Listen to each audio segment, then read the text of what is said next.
Let's pray. ನಮ್ಮನ್ನು ಬಹಳವಾಗಿ ಪ್ರೀತಿ ಮಾಡುವಂಥ ನಮ್ಮ ತಂದೆಯಾದ ದೇವರೇ, ಅಪ್ಪ ಕೊಟ್ಟಂಥ ಅವಕಾಶಕ್ಕಾಗಿ ನೀವು ಕೋಟಿ ಸ್ತೋತ್ರ ರಾಜ.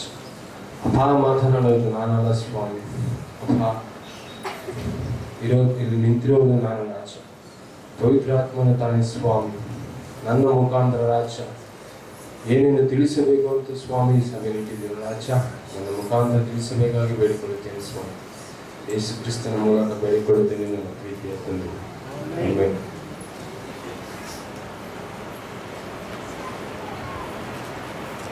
Today's topic is last back Sunday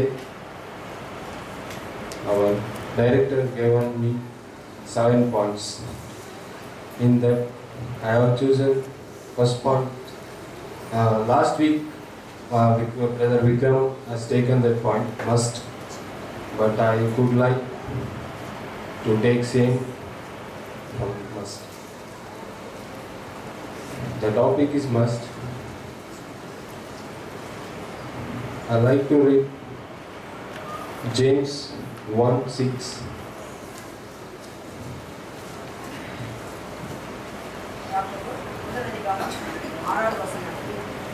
ஆனாலும் அவன் எவ்வளவாகிலும் சந்தேகப்படாமல் விசுவாசத்தோடு கேட்கிறான். சந்தேகப்படுகிறவன் காற்றினால் அடிபட்டு அலைகிற கடலின் அலைக்கு ஒப்பாயிருக்கிறான். James 1:6 says, "But when you ask God, you must believe, not doubt."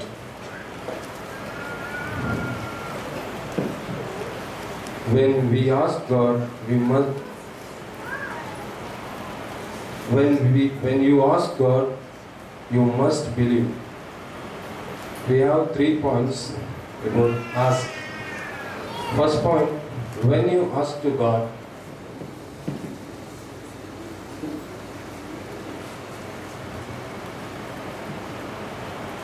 why you ask to God?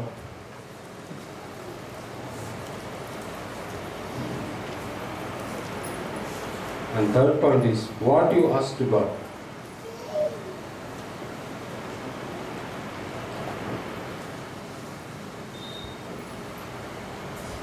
I will brief out the first point.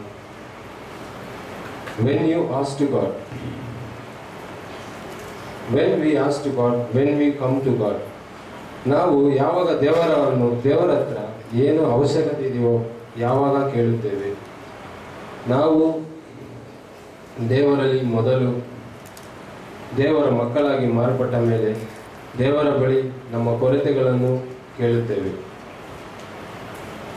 They have two. First point is when we ask to God, when we are in spiritual.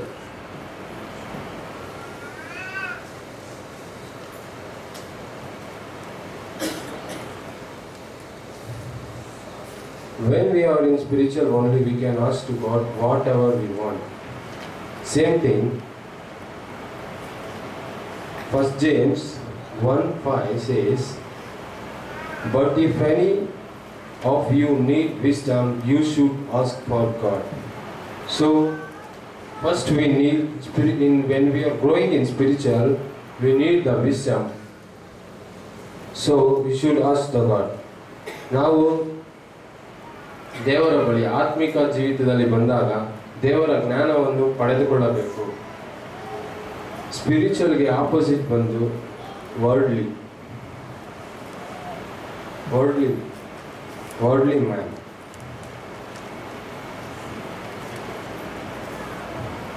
Second one is why you ask to God.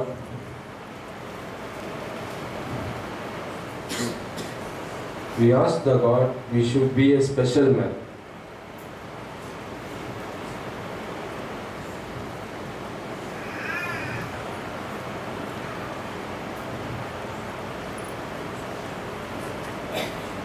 ದೇವರಲ್ಲಿ ನಾವೇನಾದ್ರು ಒಂದು ಕೇಳಿ ಪಡೆದುಕೊಳ್ಳಬೇಕಾದ್ರೆ ನಾವು ದೇವರಿಗೆ ಒಂದು special ಒಂದು ಮನುಷ್ಯನ ಥರ ನಾವು ದೇವರ ಬಳಿ ಕಾಣಿಸ್ಕೊಬೇಕು. ಯಾಕೆಂದರೆ ಅದರಲ್ಲಿ ದೇವರು ನಮ್ಮನ್ನು ಕೊಂಡು ಅನೇಕ ಕಾರ್ಯಗಳನ್ನು ನಡೆಸಬೇಕಾದ್ರೆ ನಾವು ದೇವರಲ್ಲಿ ಒಂದು we will be a special vessel in God's hand. The third point is what you ask to God. We ask the God the eternal life.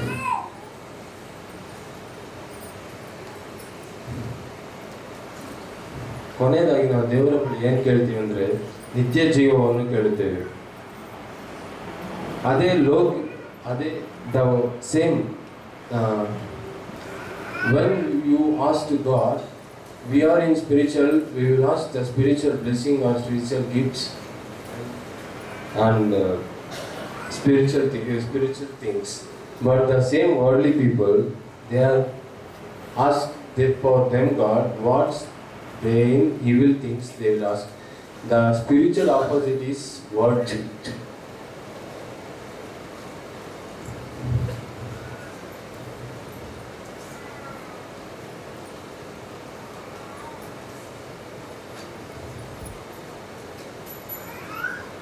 Second point is why you ask to God. The special man of opposite is normal man.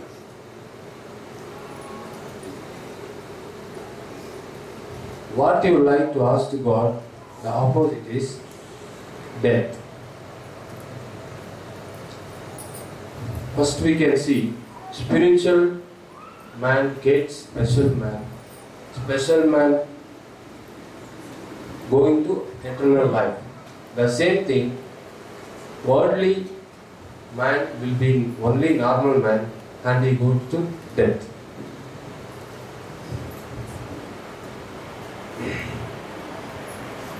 The next, same, 1 James 6, you must ask to God. I have given 3 points. Next, you must believe.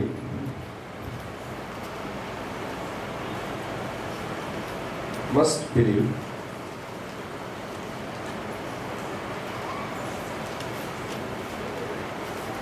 Luke 13:10.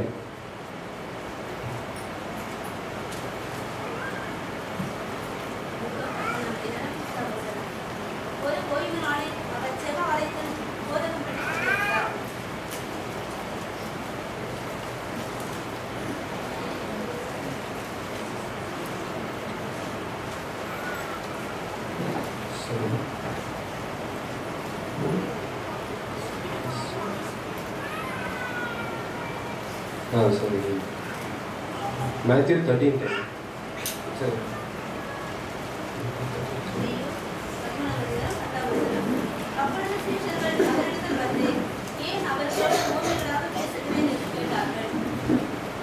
Before that, ಅದಕ್ಕೆ ಮುಂಚೆ ನಾವು ದೇವರನ್ನು ನಂಬಬೇಕಂದ್ರೆ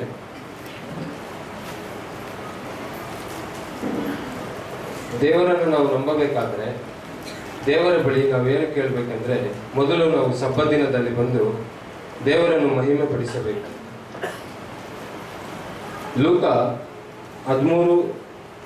13:10.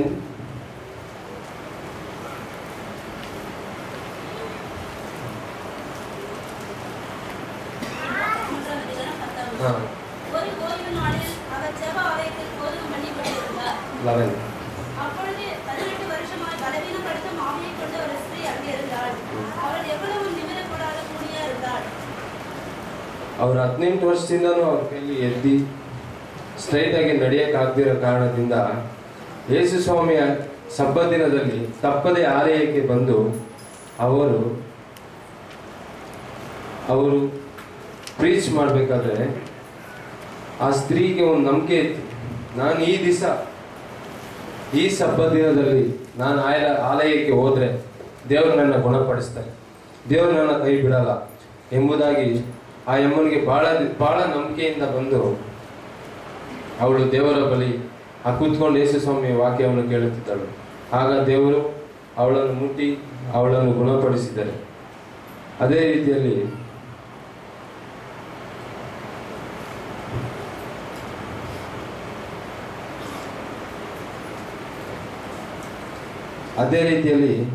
ದೇವರು ಹೇಳ್ತಾರೆ,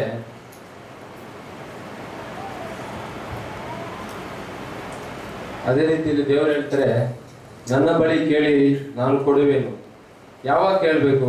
ಅದು ನಾವು ಏನೇ ಒಂದು ಕೇಳಿದ್ರು ದೇವರೇ ಇನ್ನೊಂದು ಮಾತು ಹೇಳಿದ್ದಾರೆ, ನಿನಗೆ ಮಗನೇ ನಿನಗೆ ಏನೆಂದು ತಿಳಿಯೋದಕ್ಕಿಂತ ಮುಂಚೆನೆ ನನಗೆ ಗೊತ್ತು ನಿನಗೇನು ಕೊಡಬೇಕು ಎಂಬುದಾಗಿ.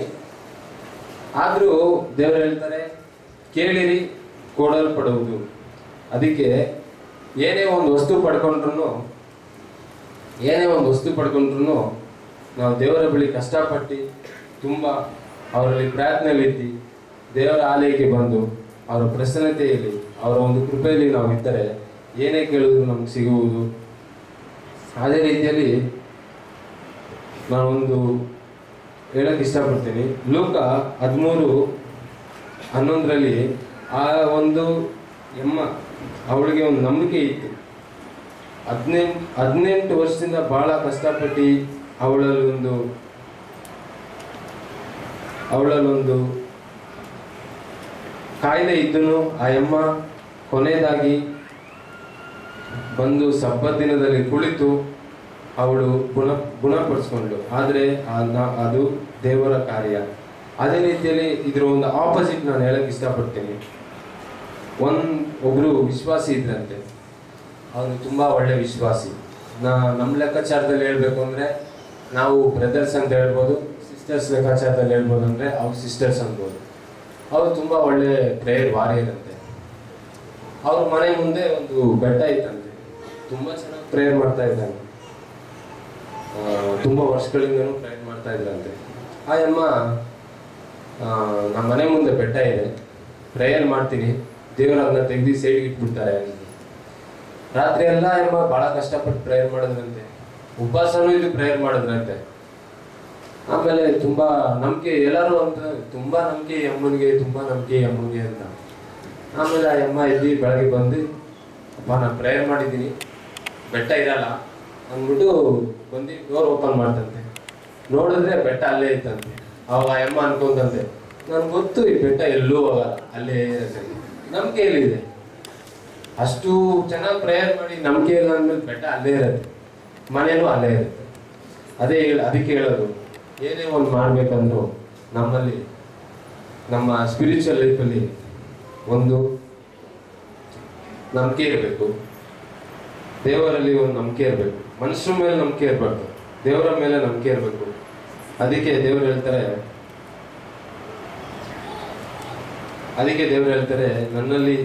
ಯಾರು ನನ್ನಲ್ಲಿ ನಂಬಿಕೆ ಉಳ್ಳವರಾಗಿದ್ದಾರೋ ಅವರನ್ನು ಕೈ ಬಿಡಲ್ಲ ಅಂತ. ಅದೇ ರೀತಿಯಲ್ಲಿ ಇನ್ನೊಂದು ಹೇಳ್ಬೇಕು ಅಂದರೆ, ನಾನು ಲಾಸ್ಟ್ ವೀಕ್ ಊರಿಗೆ ಹೋಗ್ಬೇಕಾಗತ್ತೆ ಬಂತು. ಸರಿ ಅಂತ ನಾವು ತುಮಕೂರು ಮೇನ್ ರೋಡಿನಲ್ಲಿ ನಿಂತ್ಕೊಂಡಿದ್ವಿ. ನಾನು, ನನ್ನ ವೈಫ್, ನಮ್ಮ ಪಾಪು. 3 ಬಸ್ ಬಂತು. 3 ಬಸ್ಸು ಫುಲ್ ರಶ್ ಆಗಿತ್ತು. ನಾನು ಹಂಗೆ ಪ್ರೇಯರಲ್ಲೇ ಇದ್ದೆ. ಅಪ್ಪ ಏನು ಮಾಡೋದು ಅಂತ ನಾನು ಇಮಿಡಿಯೇಟಾಗಿ ನನ್ನ ವೈಫ್ ಕೇಳಿದೆ. ಇಲ್ಲ, ನನಗೆ ಅನಿಸ್ತಾ ಇದೆ ಒಂದು ಕಾರ್ ಬರುತ್ತೆ, ಕಾರಲ್ಲಿ ಹೋಗ್ತೀವಿ ನಾವು ಫ್ರೀಯಾಗಿ ಕಂಫರ್ಟಬಲ್ ಆಗಿ. ಸರಿ ಅಂತ, ಎಲ್ಲಿ ಗಂಟ ಕಾರ್ ಬರುತ್ತೆ? ನಮ್ಮ ಮನೆ ಗಂಟ ಕಾರ್ ಬರುತ್ತೆ ಅಂತ. ಯಾಕೆಂದ್ರೆ ನಂಬಿಕೆ ದೊಡ್ಡದಲ್ವಾ.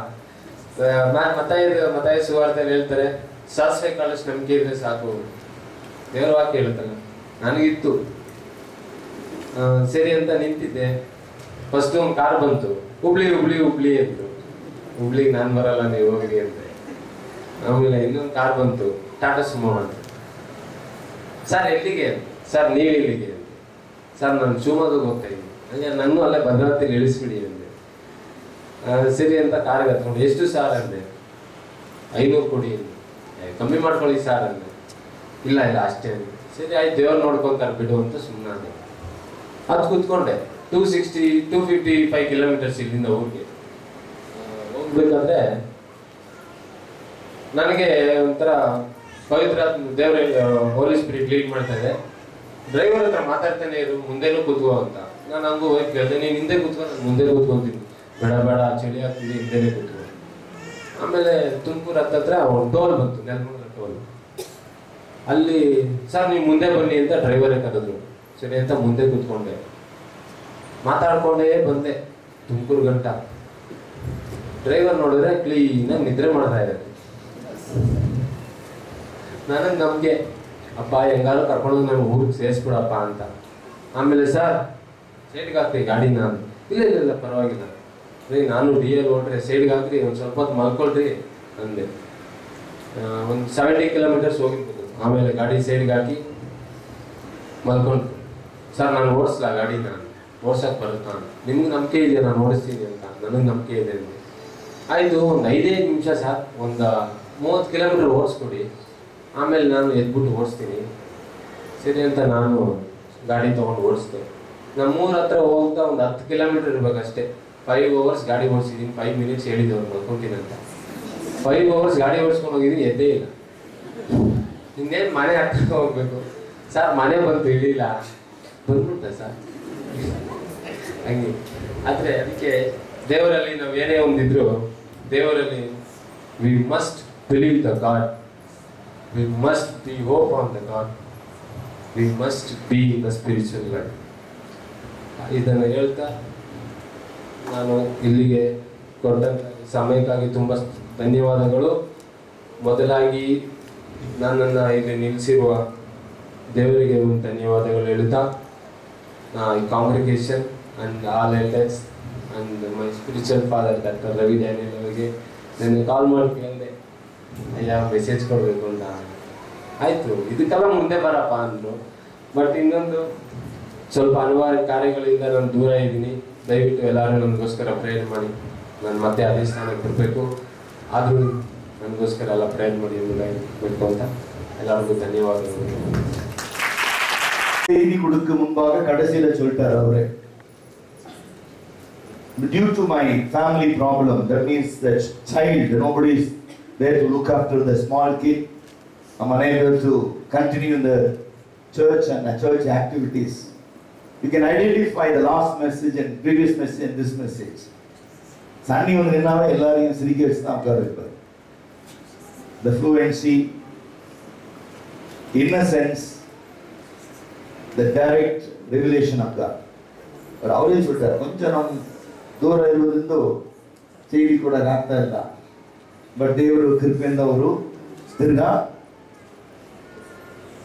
ಬಲವನ್ನು ದೇವರು ಮುಟ್ಟಿದ, ಅವರು ಪವಿತ್ರ ಆತ್ಮನಿಂದ ಅವರು ಕೃಪೆಯನ್ನು ದೇವರು ಚೆನ್ನಾಗಿ ದೇವರ ವಾಕ್ಯನ ಕೊಡೋಕ್ಕೆ ಪ್ರಯತ್ನ ಮಾಡ್ತಾರೆ, ದೇವರು ಹೆಲ್ಪ್ ಮಾಡ್ತಾರೆ. ಅದಕ್ಕೆ ಪ್ರೈಸ್ ದಿ ಲಾರ್ಡ್. ஏனென்று சொல்லுகிறேன் என்று சொன்னால், அவர் எடுத்த செய்தி மிக ஆழமான ஒரு செய்தி. ஜேம்ஸ் 1:6 5:6 பார்க்கும் பொழுது, ஒருவன் ஞானத்தில் குறைவுள்ளவனாய் இருந்தால் எல்லாருக்கும் சம்பூர்ணமாய் கொடுக்கிற தேவனிடத்துல கேட்க கடவன்.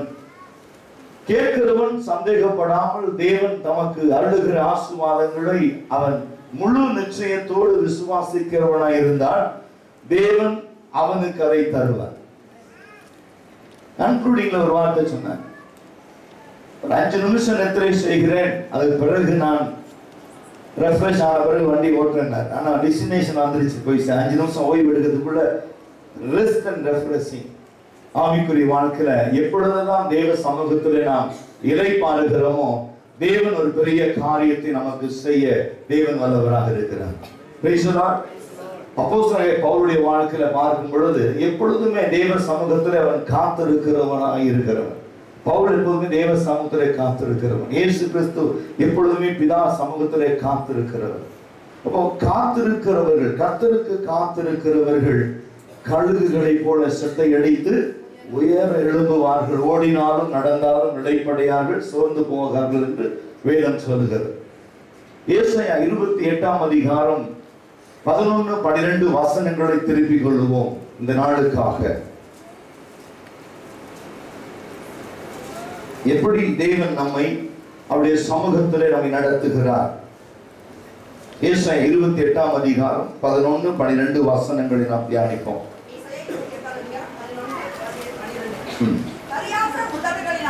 பரிகாச உதடுகளினாலும் அந்நிய பாஷையினாலும் இந்த ஜனத்தோட பேசுவார். இதுவே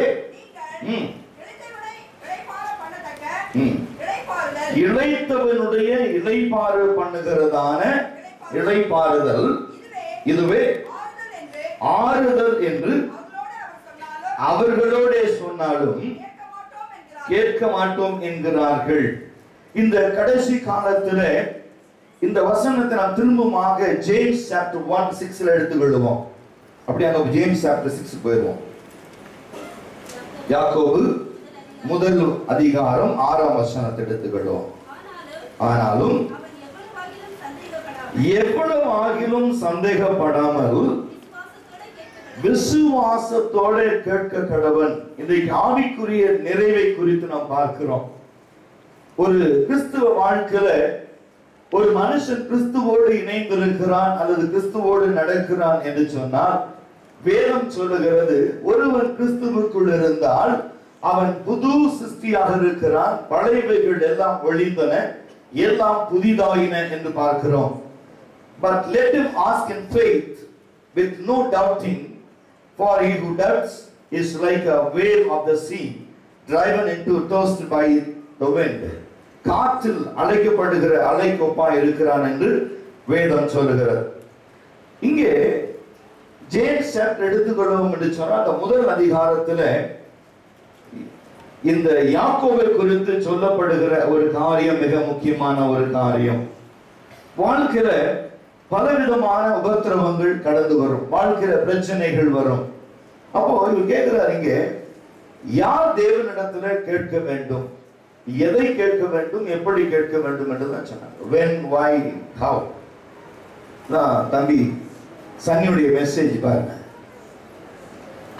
when you ask God, எப்பொழுது கேட்க வேண்டும் என்று சொன்னால், ஞானத்தில் ஒருவன் ஞானத்தில் குறைவுள்ளவனாய் இருந்தால் எல்லாருக்கும் சம்பூர்ணமாய் கொடுக்கிற தேவனிடத்தில் கேட்க வேண்டும். if you lack of anything, முதலாவது காரியம் பார்த்தீங்கன்னா when you ask God, if you lack of anything, ஆவியில எளிமை உள்ளவர்கள் பாக்கியவான்கள், அவர்கள் தேவனை தரிசிப்பார்கள் என்று சொல்லுகிறார். எளிமை வேற, குறைவு வேற. அங்க சொல்லுகிறார் is lack of spiritual என்று அங்க போடுகிறார். lack of spiritual, ஆவியில எளிமை என்பது வேறு, ஆவிக்குரிய ஆசீர்வாதங்கள் வேண்டும் என்று சொல்லுகிற காரியம் வேறு. ஆனா இன்றைக்கு கிறிஸ்துவோடு இணைந்திருக்கிற நாம், கிறிஸ்துவோடு வாழ்ந்து கொண்டிருக்கிற நாம், இந்த ஆராதனைக்குள் நுழைந்து கர்த்தர் என்னையும் உயர்த்துவார் என்ற நம்பிக்கையில, கர்த்தர் என்னையும் தூக்கி எடுப்பார் என்கிற விசுவாசத்துல நான் இவ்வளவு காலம் ஓடினது விருதாவாய் போகாதபடிக்கு என்னுடைய ஜெபம், என்னுடைய உபவாசம், என்னுடைய பரிசுத்தம் ஒரு நாளும் குறைவாய் இராதபடிக்கு என் தேவ சமூகத்திலே நான் முற்றும் முடிய நன்மையை காணும்படிக்கு தளர்ந்த கைகளை திடப்படுத்துகிறவர், தள்ளாடுகிற முழங்கால்களை உறுதிப்படுத்துகிறவர் சொல்கிறார், நீ என்னிடத்திலே கேட்கும் பொழுது எல்லாருக்கும் சம்பூர்ணமாய் கொடுக்கிற நான் உனக்கு ஆவிக்குரிய நன்மைகளை உனக்கு செய்வேன். I will give you all the spiritual deeds. If you lack of spiritual in anything, I will provide you. Nothing is going to be lacking anymore in your life. வாழ்க்கையில் எதுவும் குறைவுபடுவதில்லை, எல்லாருக்கும் சம்பூர்ணமாய் கொடுக்கிறது. அப்ப ஆவிக்குரிய வாழ்க்கையில நீ குறைவுள்ளவனா என்று பார்க்க வேண்டும். ஒவ்வொரு நாளும் நம்மை ஆராய்ந்து பார்த்துக் கொள்ளுகிற வாழ்க்கை தான் கிறிஸ்துவ வாழ்க்கை. We have to test our life. This is what the Christian faith. கிறிஸ்துவ வாழ்க்கையில ஒவ்வொரு நாள் நம்ம செபிக்கும் பொழுதும் தேவ சமூகத்திலே போய் செபிக்கும் பொழுது கேட்க வேண்டிய காரியம், ஆண்டவரே நான் எதுல குறைவாக இருக்கிறேன், எது எனக்கு குறைவாக இருக்கிறது. நான் சொல்லுவேன் தெர்மோமீட்டர்னு சொல்லுவேன். தெர்மோமீட்டர் பார்த்தீங்கன்னா வச்சு பார்த்தோன்னே டெம்பரேச்சரை வெளிப்படுத்தும். ஆனால் தெர்மோஸ்டார்டர் என்று சொன்னால் எது குறைவா இருக்கிறது உடனே ரீஸ்டார்ட் ஆகும். ஒருவேளை இந்த இடத்துல நீங்க ஒரு தெர்மோஸ்டார்ட்டை மாட்டி வச்சிருந்தீங்கன்னா there's a switch, automatically it will on. இது உங்க வாழ்க்கையில தேவையானது குறைவானது எது என்று பார்க்கும் பொழுது we need a thermostat. Thermostat is the Holy Spirit. Praise the Lord. Thermostat அப்படின்னா ஹோலி ஸ்பிரிட்டை குறித்து ஒரு கிரேக்க எழுத்தாளர் இப்படியா ஒரு கிரீக் ரைட்டர் சொல்லுகிறார், ஒரு மனுஷனுக்குள்ள ஆவியானவர் கடந்து வந்து விடுவார் என்று சொன்னால் அவர் சகல சத்தியத்திலும் உங்களை நடத்துவார். எந்த காரியம் உனக்கு தேவை என்று அறிந்து வைத்திருக்கிறார். பாருங்க, உலகத்துல மரியாள் மார்த்தாள் என்று 2 பேர் இருந்தாலும் மரியாள் மார்த்தாள் ஒரே வீட்டிலே ஒரே உபதேசத்துல ஒரே குடும்பத்துல வளர்க்கப்பட்டவர்களாக இருந்தாலும் இந்த 2 பேருக்குள் இருக்கிற எண்ணங்கள் வேறு விதமாக இருக்கிறது. மரியாள் அவர் சொல்றார், the Holy Spirit is in her. அவளுக்குள்ள பரிசுத்த ஆவி இருக்கிறபடினாலே இந்த பரிசுத்த ஆவியானவர் என்ன சொல்லுகிறார், உனக்கு தேவையானது இதுதான், போய் அவருடைய பாதத்தில் அமர்ந்து கொள். மரியாளுக்குள்ள இருக்கிற காரியம் வேற, அது தெர்மாமீட்டர். சொல்றா என்ன செய்யலாம் என்று பார்க்கும்போது அவருடைய தெர்மாமீட்டர் என்ன சொல்லுது, நீ அவருக்கு வந்து அவளை உபசரிக்கணும். ஆவிக்குரிய வாழ்க்கைலாம் ரெண்டாவது. Next is rest. அடுத்ததெல்லாம் அப்புறம் பார்த்துக்கலாம், இன்னைக்கு எது தேவையானது. அப்ப இது வந்து இயேசுவிடம் கேட்கப்படுகிறது. இயேசுவே உனக்கு அக்கறை இல்லையா, நான் ஒருவள் மாத்திரம் கஷ்டப்பட்டுக்கிட்டு இருக்கேன், இந்த தெர்மோஸ்டாட் உள்ளுக்குள்ள வச்சுக்கிட்டு நம்ம வந்து வசனத்தை கேட்டு இருக்காங்களே. அப்படியே சொல்றாரு, உன் வாழ்க்கையில தெர்மாமீட்டரை விட தெர்மோஸ்டாட் ரொம்ப முக்கியம். எதுல நீ குறைவுள்ளவனாய் இருக்கிறாய் பாருங்க. அவர் செய்தி கொடுக்க முடியும் போது அந்த கன்க்ளூஷன்ல அந்த தெர்மோஸ்டாட் என்ன சொல்லுது, you are lack of something, you are not able to attend the classes, you are not able to attend the fasting prayers. ஏன்னா அவருடைய 40 days fastingல இதே பலிபீடத்துல 40 நாள் விழுந்து கிடந்தார். ரெவலேஷன் எனக்கு சொல்லுவார், பிரதர் இந்த மாதிரி ஒரு வெளிப்பாடு கிடைச்சது, தம்பி இது நீங்க பத்திரம் எழுதி வச்சுங்க, இதை விட்டுறாதீங்க, எந்த சூழ்நிலையிலும் இந்த கிருபை இழந்து போகாதீங்க. காலையில அதிகாலை ஜெபம், ராத்திரி ஜெபம், இப்படி ஜெபத்துல அதிகமாய். அப்போ அவருக்குள்ள ஆவியானவர் என்ன கேட்பாரு, சபை முடிஞ்ச பிறகு கேட்டுப்பாரு. அந்த 40 நாள் உபவாசத்துல அவருக்குள்ள போய் மாட்டின ஒரு மிஷன் என்னன்னா தெர்மோஸ்டாட். அவருக்கு தெரியும் எதுல குறைவு என்பதை வைத்து ஜெபிக்கிறவர் மாறினார். வேத வாசிப்பா, உடனே வேத வாசி. நான் சொல்லட்டுமா உங்களுக்கு, அவரோட ஏன் மெசேஜ் கொடுக்க முடியலன்னு சொல்லட்டுமா, ஒரே வார்த்தை சொல்லட்டுமா. அவருக்கு வந்து ஒரு ரொம்ப ஆசை வந்து அவருக்கு இங்கிலீஷ்ல மெசேஜ் கொடுக்கணும்னு ஆசை. சபை முன்னால நான் இங்கிலீஷ்ல மெசேஜ் கொடுக்கணும்னு ஆசை. கன்னடாவில் ஃபுல்லா கொடுத்துருந்தாருன்னா அவர் என்ன நினைச்சாலும் அதை நம்ம மத்தியில் ஒன்று சேர்த்திருப்பார். But he tried to convert the message Kannada to English. இப்போ கன்னடால இருந்து இங்கிலீஷ் வந்து எங்க நான் தப்பா பேசிடணும் ஆங்கிலத்தை என்று சொல்லி மனசுல இருந்து ஒரு காம்ப்ளெக்ஸ் அவரை பேச விடாம தடுத்துருச்சு. இதான் உண்மையா சொல்றேன். நம்ம ரைட் தானே? பட் டெஃபினட்டா நீங்க கொடுப்பீங்க, இங்கிலீஷ்லேயே செய்தி கொடுப்பீங்க. கர்த்தர் உதவி செய்வார். If you have the thermostat in you. Praise the lord. அவர் கரெக்டா நடத்துவார். அப்போ பார்த்தீங்கன்னா the message is only by experience. நான் வந்து இங்க நின்ன உடனே அவரை நான் குறை சொல்றதுக்காக இங்கே வரல. ஏன்னா பாஸ்டர் மணி இன்ட்ரோடியூஸ் பண்ணும்போது சொன்னார் AJIIT ஸ்டூடெண்ட்னு சொல்லிட்டாரு. அதனால பிள்ளைகள் பேசுகிறதை நாங்கள் வரவேற்கிறோம்.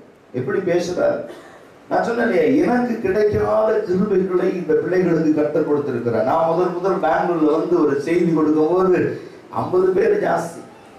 முதல் கூட்டத்தில் 50 பேர் ஜாஸ்தின்னு பார்த்துங்க. இன்னைக்கு வந்து ஒரு 400 பேர் 500 பேர் உட்கார்ந்து இருக்கிற சபையில அவர் பேசுறாரு அப்படின்னு சொன்னா நான் கர்த்தரை நான் மகிமைப்படுத்தினேன். உள்ளத்தின் ஆழ்ந்த துதிச்ச ஆண்டவர் எனக்கு கிடைக்காத கிருபைகளை பிள்ளைகளுக்கு கொடுத்திருக்கிறீரே, உமக்கு நன்றி. I'm not to condemn or I never to put a mark for them. அவர்களுக்கு மார்க் போடுறதுக்காக நான் இங்கே வரல. பேசுவது தேவ கிருபை. Praise the Lord. பரிசுத்த ஆவியானவர் இல்லாம செய்ய முடியாது. இங்க என்ன சொல்றாரு பாருங்க, ஒருவன் விசுவாசத்துல எப்படி அவன் தேவனை விசுவாசிக்க வேண்டும் என்று பார்க்கிறோம். குறைவுள்ளவர்களாய் இருந்தார், ஞானத்துல குறைவுள்ளவர்களாய் இருந்தார். அப்ப நீ உங்க வாழ்க்கையில என்னுடைய வாழ்க்கையில நாம் எதிர்பார்க்கிற காரியங்கள் என்ன, இன்றைக்கு என்ன குறையா இருக்கு ஆண்டவரே, நீ ஜனங்கிட்ட போய் கேட்டு பாருங்க, லிஸ்டே கொடுத்துருவாங்க.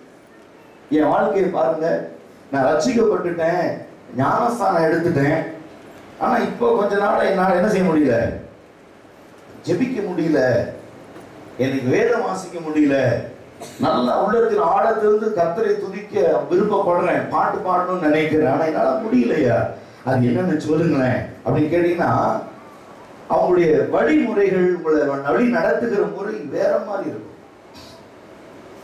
ஆனா கரெக்டா நமக்கு சொல்றவர் யாருன்னா பரிசுத்த ஆவியானவர். பரிசுத்த ஆவியானவர் இந்த 1:6 வாசித்து பாருங்க. சந்தேகப்படாம கேளுங்க அவர்கிட்ட, சந்தேகமும் படக்கூடாது, அவர் கண்டிக்கும் பொழுது கவலைப்படவும் கூடாது. Price the Lord.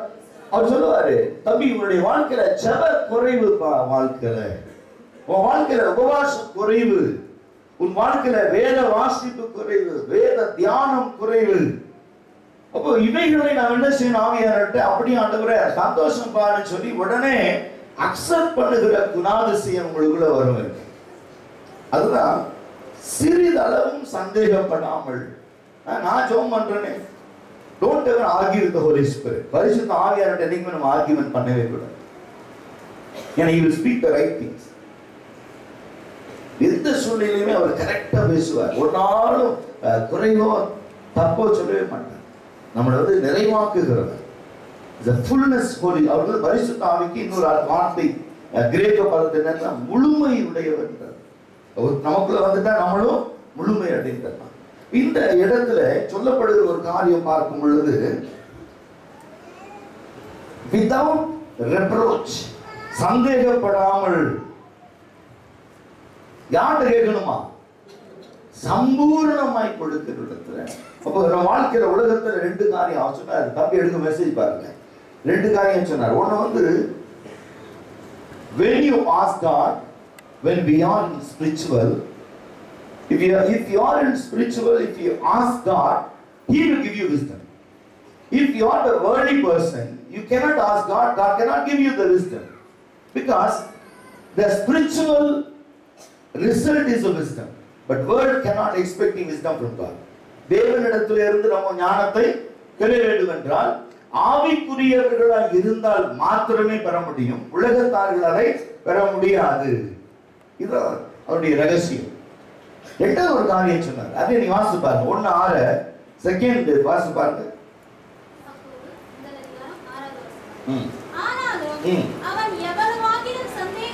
எவ்வளவாகிலும் சந்தேகப்படாமல் என்ன சொன்னாரு? பை ஃபெய்த், விசுவாசத்தோட கேட்க கடவன். பாருங்க, இப்போ ரிப்ரோச் அப்படிங்கிற வார்த்தையை தான் எடுக்க போறோம். ரிப்ரோச்.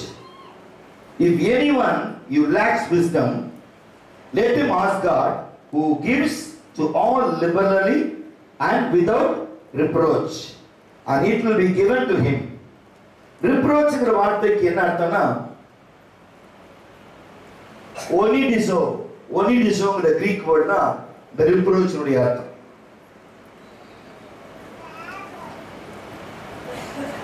இது எக்ஸ்பான்ஷன் கொடுக்குறேன். எழுதிங்க. ON dash EYE on I DID ZOE. இதுதான் expansion. on I did deserve அப்படிங்கிற வார்த்தை தான் அதுக்கு. ஆனா ஸ்பெல் பண்ணும்போது எப்படி ஸ்பெல் பண்ணும்?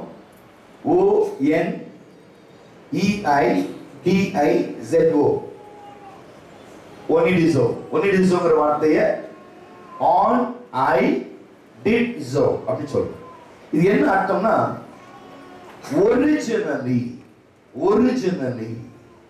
it never mixed up with anyone. தேவனிடத்திலே கேட்கிற காரியங்கள் it is originally whatever we ask. இப்ப prayer அப்படிங்கும்போது என்ன ஜெபம் பண்ணீங்களா? இல்ல ஜெபம் மாதிரி பண்ணேன் சொல்ல முடியுமா? நான் பைபிள் வாசிச்சீங்களா? இல்ல பைபிள் மாதிரி ஒன்னு எடுத்து வாசிச்சேன். கிறிஸ்துவ வாழ்க்கை வாழ்றீங்களா? ஆமா கிறிஸ்துவ போல ஒரு வாழ்க்கை வாழ்ந்துட்டு இருக்கோம், முயற்சி பண்றோம். this originally. இதுதான் இன்னைக்கு இந்த ஆராதனைக்கு வரணும். வேதனை சொல்லுது பரிசுத்த அலங்காரத்தோடு கர்த்தரை தொழுது கொள்ளுங்கள். கர்த்தரை தொழுது கொள்ளணும். எப்படி தொழுது கொள்ளணும்? பரிசுத்த அலங்காரத்தோடு, முழு இருதயத்தோடும், முழு ஆத்மாவோடும், முழு பலத்தோடும், ஏனில் அன்பு கூறுகிறவர்களுக்கு சகலமும் நன்மைக்கு ஏதுவாய் இருக்கிறது என்று அறிந்து கொள்ளுங்கள். அப்போ நம்முடைய வாழ்க்கை எது குறையா இருக்கு? Originally we ask God. இப்ப தேவனோடு நான் ஜெபிக்கிறேன், என் ஜெபத்தை கர்த்தர் கேட்கிறார் என்று சொன்னால் என் ஜெபம் கேட்கப்படுவதற்கு என்னுடைய பிரேயர் ஒரிஜினலா இருக்கணும். Right? See, Christ original, antichrist duplicate. Christians யாரு ஒரிஜினலா டூப்ளிகேட்? அதான் தெரியாது. கிறிஸ்துவ கண்டுபிடிச்சலாம். கிரைஸ்ட் ஆன்டிகிரைஸ்ட் சொல்லிடலாம். கிரைஸ்ட் கிறிஸ்டியன் ஆன்டி கிறிஸ்டியன் சொல்ல முடியுமா? வருமா? அந்த வார்த்தை வருமா? வராது. But all are called Christians. எல்லாரும் கிறிஸ்தவர்கள் என்று அழைக்கப்படுகிறோம். ஆனால் என்ன சொல்லுவோம்? they are not original Christians. they are not original Christians. ஏன் ஒரிஜினல் கிறிஸ்டியன்ஸ்க்கும் ரியல் கிறிஸ்டியன்ஸ்க்கும் இந்த ஃபால்ஸ் கிறிஸ்டியன்ஸ்க்கும் என்ன வித்தியாசம் இருக்கு சொல்றோமா இல்லையா?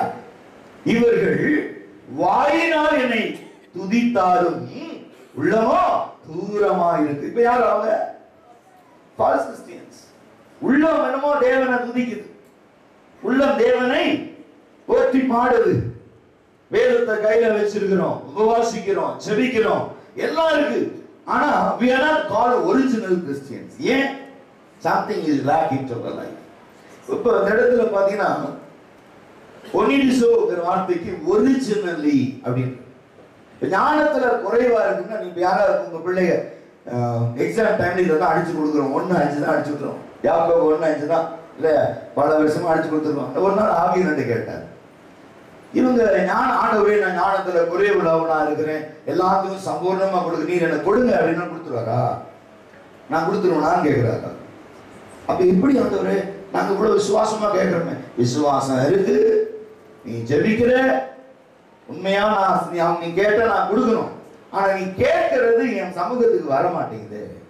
Because you are not original people. The original Christians ask the original God, the things will be happen originally. Praise the Lord. அப்போ இவங்க கிறிஸ்தவர்களை போல இருக்கிறாங்க, ஜெபம் ஜெபத்தை போல இருக்கிறது, வேதம் வாசிப்பதை போல வாசிக்கிறாங்க, அவரும் கொடுக்கிற மாதிரி கொடுப்பார், ஆனா கிடைக்காது. Praise the Lord. விளங்குலையா? இப்ப என்ன செய்யணும்? நம்ம அன்பு கூறுவே இன்னும் அதிகமாய் ஆராதிப்பே இன்னும் ஆர்வமாய், அன்பு கூறுவே இன்னும் அதிகமாய் ஆராதிப்பே இன்னும் ஆர்வமாய், முழு உள்ளத்தோடு ஆராதிப்பே முழு உள்ளத்தோடு அன்பு கூறுவே.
இதுவரை உதவி செய்தார். அடுத்தது பாத்தீங்கன்னா எல்ரோயி என்னை கண்டீரே. எப்படி கண்டாரு? நீ மாத்தாரா மரியாதா? எதை குறித்து கவலைப்படுகிறாய்? அநேக காரியத்தை குறித்து கவலைப்படுறியா? உன் ஜெபம் கேட்கப்படாது. பேசுறார் அப்படி பாதத்துல மரியாதை போல விழுந்து கிட. என்னை கண்டீர் ஆண்டவரே, நான் ஜெபிக்கும் போது என் முகத்தை பார்த்தீங்க, நான் உபவாசிக்கும் பொழுது என் இருதயத்தை பார்த்தீங்க, நான் ஜெபிக்கும் போதெல்லாம் என் மனதை பார்த்தீங்க, நான் முழங்கால் படிட்டு உடைய சமுத்திர கதறும் பொழுதெல்லாம் என் எதிர்பார்ப்பை பார்த்தீங்க. அது ஒரு நாளும் என்னை வெட்கப்படுத்தாத தேவன், ஒரு நாளும் நான் சோர்ந்து போகாதபடி என்னை தூக்கி எடுக்கிற தேவன். ஹல்லேலூயா. அப்ப பாருங்க, இந்த இடத்துல சொல்லப்படுகிற காரியம், என்னை கண்டீரே நன்றி. அடுத்த வரி பாருங்க, சுகம் தந்தீரே நன்றி. எப்ப சுகம் கொடுத்தாரு? உன்னை பார்த்த பிறகு. No no no, they are not duplicate, they are original my children, the brand ambassadors. நம்மளா யாரு? branded people. Praise the Lord. நமக்கு மேல ஒரு முத்திரை உண்டு. Praise the Lord. Hallelujah. அன்னைக்கு ஒரு நண்பர் எனக்கு ஃபோன் பண்ணியிருந்தார். ஒரு சின்ன பிசினஸ் பண்ணிட்டு இருக்கிறார் என்னுடைய ஃப்ரெண்டு.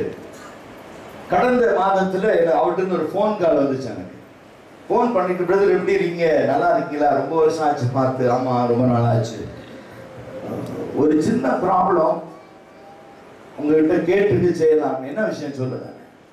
உங்க சபையை சேர்ந்த ஒருத்தர் என்னுடைய பிசினஸுக்கு வந்திருக்கிறாரு, பணம் ஒரு 20,000 கம்மியா இருக்குன்னு சொல்றாரு.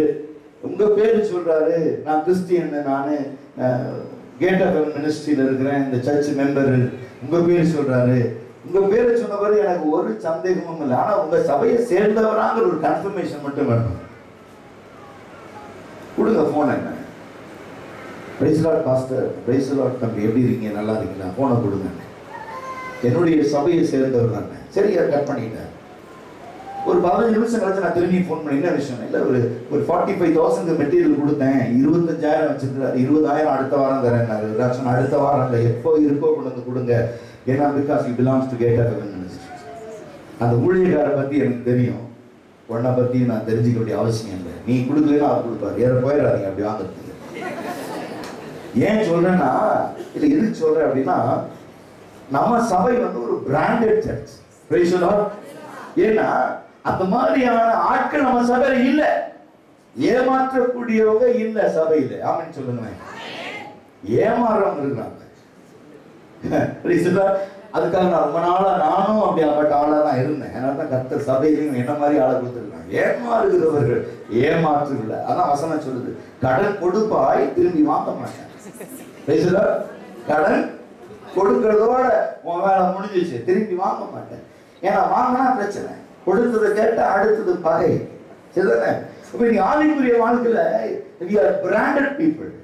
உன் ஜெபம் கேட்கப்பட்டு இருக்கிறது, உன் விண்ணப்பத்தை அவர் கேட்கிறவர், உன் கண்ணீரை காண்கிறவர், உன் உபத்திரவத்திலே கர்த்தரை நினைக்கிறார், கர்த்தர் உனக்கு அனுகூலமான நன்மை செய்கிறார். Praise the Lord. ஏன்னா நாம் தேவனுக்கென்று நாம் முழுமையாய் நம்மை அர்ப்பணித்திருக்கிறபடினாலே, ஒப்பு கொடுத்திருக்கிறபடினாலே தேவையானது ஒன்று அதை நாம் வைத்திருக்கிறோம், பெற்றுக் கொண்டிருக்கிறோம். அந்த காரியம் கடைசி வரை நம்மை நடத்தும். அந்த நம்பிக்கை ஒரு நாளும் நம்மை வெட்கப்படுத்தாது. ஹல்லேலூயா. அந்த கிருபையிலே கர்த்தர் நம்மை நடத்துகிறபடினாலே, அந்த அபிஷேகத்திலே கர்த்தர் நம்மை நடத்துகிறபடினாலே, உபத்திரவத்திலே நெருக்கத்திலே நான் கர்த்தரை நோக்கி கூப்பிட்டேன், அவர் என்னை விசாலத்திலே வைத்தார். Praise the Lord. Glory to God. இந்த கிருபை நமக்கு உண்டு, இந்த தயவு நமக்கு உண்டு. Because we are originally from Christ Christian family. We are original people. Hallelujah. Hallelujah. இதுதான் ஆவிக்குரிய வாழ்க்கை. சொன்னேன் நீ பாருங்க, ஒரிஜினல் அப்படிங்கிற வார்த்தை நம்ம பல இடங்கள்ல பார்ப்போம். Original. We don't want any duplicate. Made us வேண்டாம். Made in. We want a product. Perfect product. We are the perfect products. இன்னைக்கு இந்த சபை ஆராதனை தம்பியுடைய செய்தி மூலமா நம்ம கேட்ட ஒரு காரியம், எதை கேட்டாலும் சந்தேகப்படாம விசுவாசத்தோட கேளுங்க.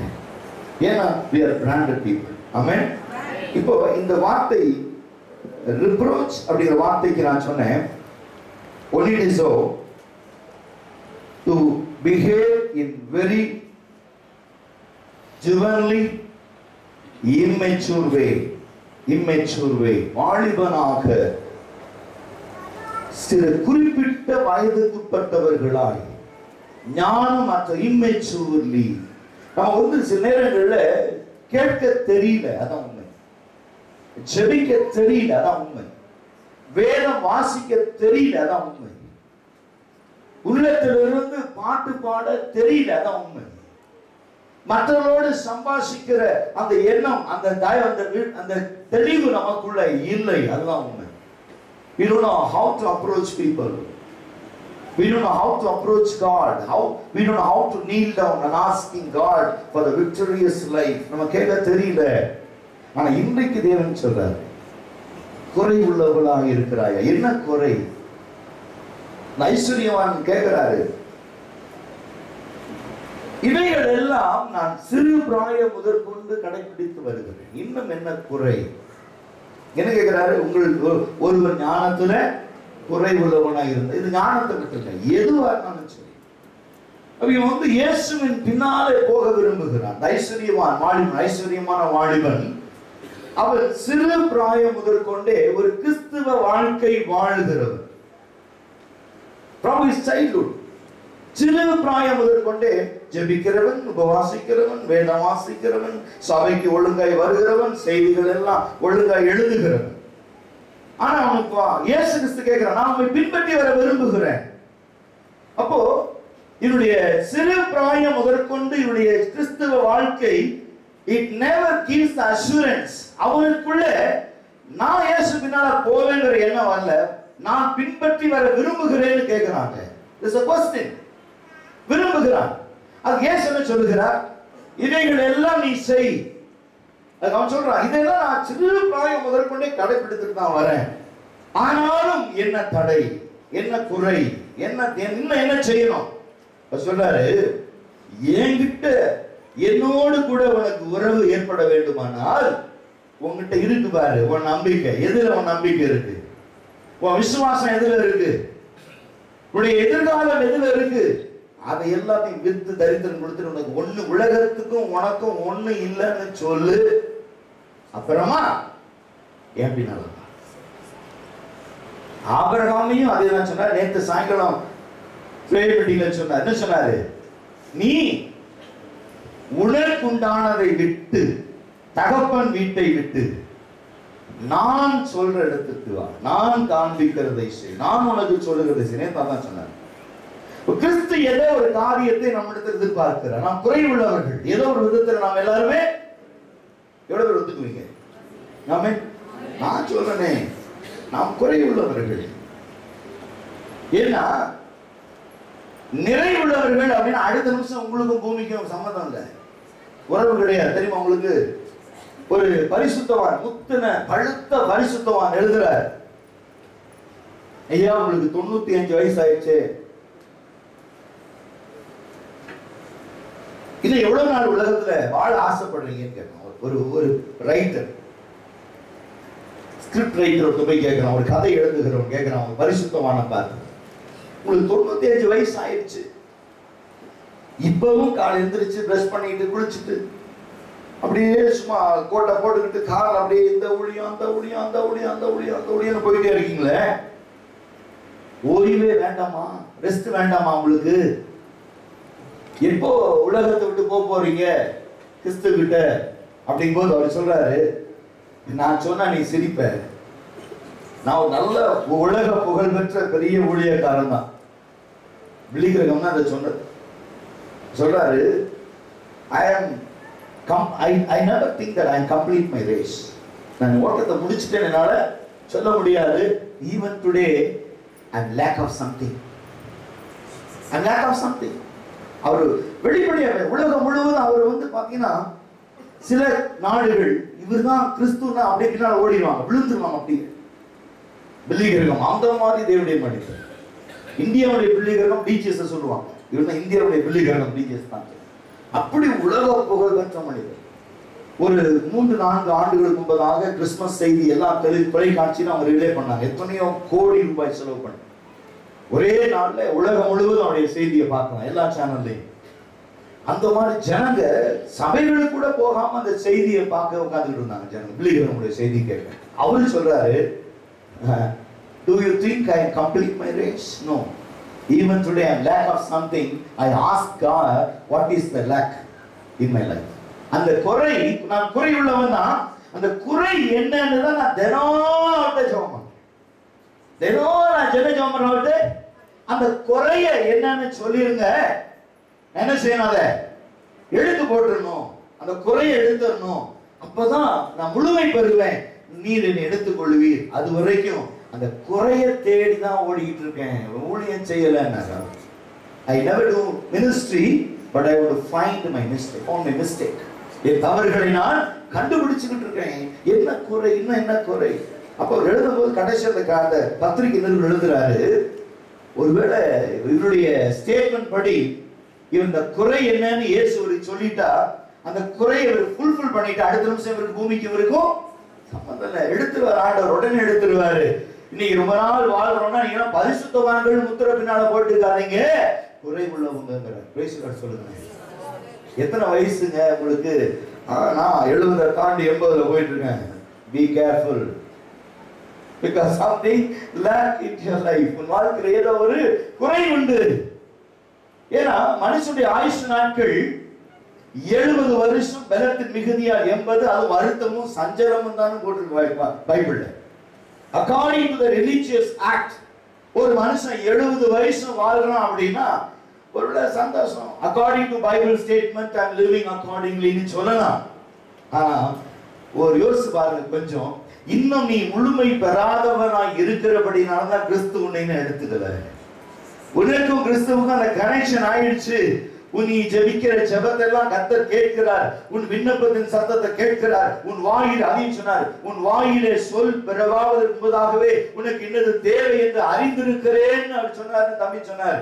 ஆனா கண்டிப்பா உனக்கு இன்னது தேவைன்னு தெரியும். ஆனால் உன்னுடைய குறைவை மட்டும் நீ அவரிடத்துல கேளு. You ask where I lack, Lord. எனக்கு என்ன குறை உண்டு, எந்த இடத்துல நான் குறைவுள்ளவனாய் இருக்கிறேன், நான் இப்ப நிறைவாகணும்னா என்ன செய்யணும், நான் நிறைவு பெறுகிறவனா இருக்கணும், அப்பதான் நம்முடைய ராஜ்யத்துல சேருவேன். இவ்வளவு காலம் நான் செஞ்ச ஊழியம், என்னுடைய ஜெபம், என்னுடைய உபவாசம், என்னுடைய பரிசுத்தம் எல்லா ஜனங்களுக்கும் தெரிய வரும். ஆகையால இன்னும் எனக்கு என்ன குறை உண்டு. அப்ப அவனுடைய வாலிபனுடைய வாழ்க்கையில வாலிபன் என்ன செய்கிறான்? குறைவுள்ள எதிர குறைவுள்ளவன் அவருடைய நம்பிக்கை, அவருடைய விசுவாசம், எதிர்பார்ப்பு எல்லாம் அவன் சேர்த்து வைத்திருக்கிற ஆசிரியர் எல்லாத்திலையும் இதெல்லாம் வித்திருப்பான். இது எல்லாவற்றையும் விற்று தரித்திரர்களுக்கு கொடு. They give up everything. இப்ப இன்னைக்கு ஆவிக்குரிய வாழ்க்கையில நாம் பெற்றுக்கொள்ள வேண்டிய காரியம், தேவனிடத்துல கேட்க வேண்டிய காரியம் என்ன?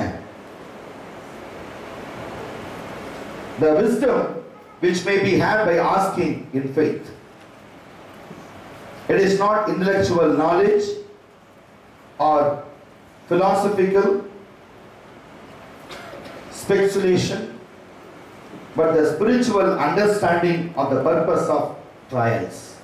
Idan secret ஆவிக்குரிய வாழ்க்கை ஞானம், the wisdom which may be had by asking. இதை மட்டும் தான் கேட்கிறாங்க ஆண்டவர். ஞானம் எதுக்கு? ஞானம் நமக்கு தேவனாகிய கர்த்தர் சாலமோனை சந்தித்த உடனே சாலமோன் கேட்கிறார், உனக்கு என்ன வேண்டும் கேட்கிறான். உம்முடைய ஜனத்தை நடத்தும்படிக்கு எனக்கு ஞானம் கொடுத்தாங்க. நல்லது. அதாவது தேவனிடத்துல கேட்பது கூட it is not my expectation but I want to do your purpose. ஒரு ஆண்டவரை கேளுங்க, ஏதோ ஒன்று கேளுங்க. ஆண்டவரே எனக்கு கொஞ்சம் நல்ல வசதியான ஒரு வீடு வேணும் ஆண்டவரே, ஜெபம் பண்ணுங்க. அவர் கேட்பாரு, சரிப்பா வசதியான வீடு கொடுக்குறேன், இதை வச்சு என்ன செய்ய போற? இந்த பெட்ரூம்ல ஒரு நாள் தூங்குவேன், அந்த பெட்ரூம்ல ஒரு நாள் தூங்குவேன், இந்த பெட்ரூம்ல ஒரு நாள் தூங்குவேன், ஹால்ல படுத்து தூங்குவேன், அப்படியே உருளுவேன். சந்தோஷமா இருப்பாண்டவர். எதுக்கு சந்தோஷமா இருக்கணும்? நீ ஏன் சந்தோஷமா இருக்கணும்? சந்தோஷமா இருக்குதான். அதான் கேட்கிறேன், எதுக்கு நீ சந்தோஷமா இருக்கணும்? நீ வாழ்கிற வாழ்க்கையை பார்த்து நான் சந்தோஷம். இவர்கள் என்னுடையவர்கள் அவர் நம்மளை பார்த்து சொல்லணும். அப்போ தேவன் நமக்கு கொடுக்கிற கிருபை, தேவன் நமக்கு கொடுக்கிற ஐஸ்வர்யம், தேவன் நமக்கு கொடுக்கிற ஆசீர்வாதம் நீ சந்தோஷப்படுறதுக்கு இல்ல, நீ சந்தோஷப்படுறத பார்த்து அவரு சந்தோஷப்படுற. யோபு வாழ்க்கையில யோபுக்கு ஏராளமான ஆஸ்தியை கொடுத்தாருங்க, இல்லையா? ஆமாவா இல்லையா? கொடுத்தாரு, நிறைய கொடுத்தாரு.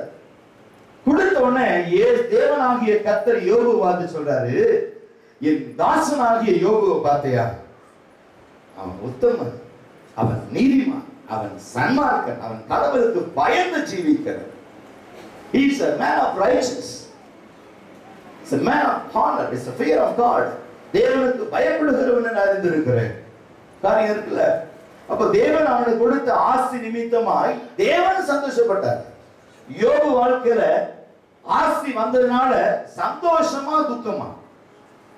யோசிச்சு பாருங்க. முதல் சாப்டர் எடுத்துங்க, யோபு முதல் அதிகாரம் திருப்பிங்க, எல்லாமே முடிஞ்சு போச்சு. கடைசி சாப்டர் எத்தனாவது? அதுல பாருங்க, யோபு தான் இழந்தவை எல்லாம் இரட்டனத்தினையாய் பெற்றுக் கொண்டான் அப்படின்றது. முதல்ல வசனம் என்ன சொல்றது? எல்லாத்தையும் overnight he became pauper. Last chapter, whatever he lost, he received double the portion. இருக்கா இல்லையா? நான் சொல்றது இருக்கா இல்லையா? அதையும் படிங்க, இழந்தது படிங்க, பெற்றுக்கொண்டது படிங்க. எத்தனை சாப்டர்ல வருதுன்னு பாருங்க, எத்தனை வசனத்துல வருதுன்னு பாருங்க.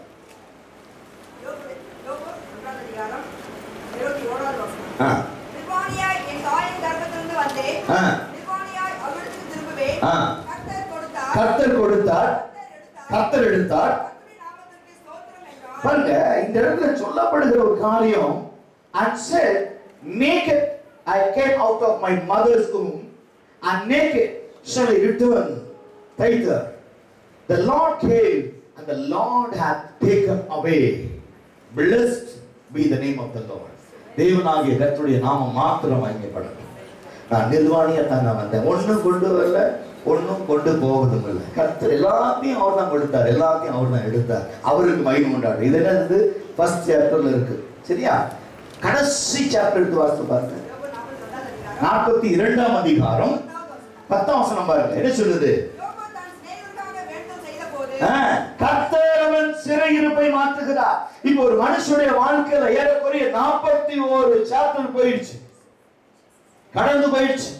எல்லாம் போன பிறகு இயேசு கிறிஸ்து சிலுவையிலே தொங்கும்பொழுது சொல்லுகிறார், பிதாவே இவர்கள் செய்கிறது இன்னதென்று அறியாமல் செய்கிறார்கள், இவர்களை மன்னியும் என்று சொல்லுகிறார். வேதம் சொல்லுகிறது, தன்னுடைய சிநேகிதர்கள் அவனுடைய வாயினாலே தேவனுக்கு விரோதமாய் பேசுகிறபடியினாலே இந்த ஜெபம் கேட்கப்படவில்லை. தன்னுடைய சிநேகிதர்களுக்காய் யோபு ஜெபிக்கிறார். Praise the Lord. வேதம் சொல்லுகிறது, the Lord turned the captivity of Jacob. When he prayed for his friends, also the Lord gave Job twice as much as he had before. அவன் வேதம் சொல்லுது, தன் சிநேகிதர்களுக்காக தன் சிநேகிதருடைய சிறையிருப்பை மாற்றும்படியா ஜெபிக்கிறான். அந்த நேரத்தில் கூட அவனுக்காக ஜெபிக்கல. அவனுடைய ஸ்டேட்மெண்ட் ஃபர்ஸ்ட் சாப்டரோட முடிஞ்சு போச்சு. நான் நிர்வாணியாய் வந்தேன், நான் நிர்வாணியாய் திரும்புகிறேன். ஒன்றும் கொண்டு வரவில்லை, நான் ஒன்றும் கொண்டு போவதும் இல்லை. கர்த்தருக்கு எல்லாத்தையும் கர்த்தர் எனக்கு கொடுத்தார், எல்லாத்தையும் கர்த்தர் எடுத்தார். அவருக்கு மகிமை உண்டாகட்டும் சொல்லி முடிச்சுட்டான்.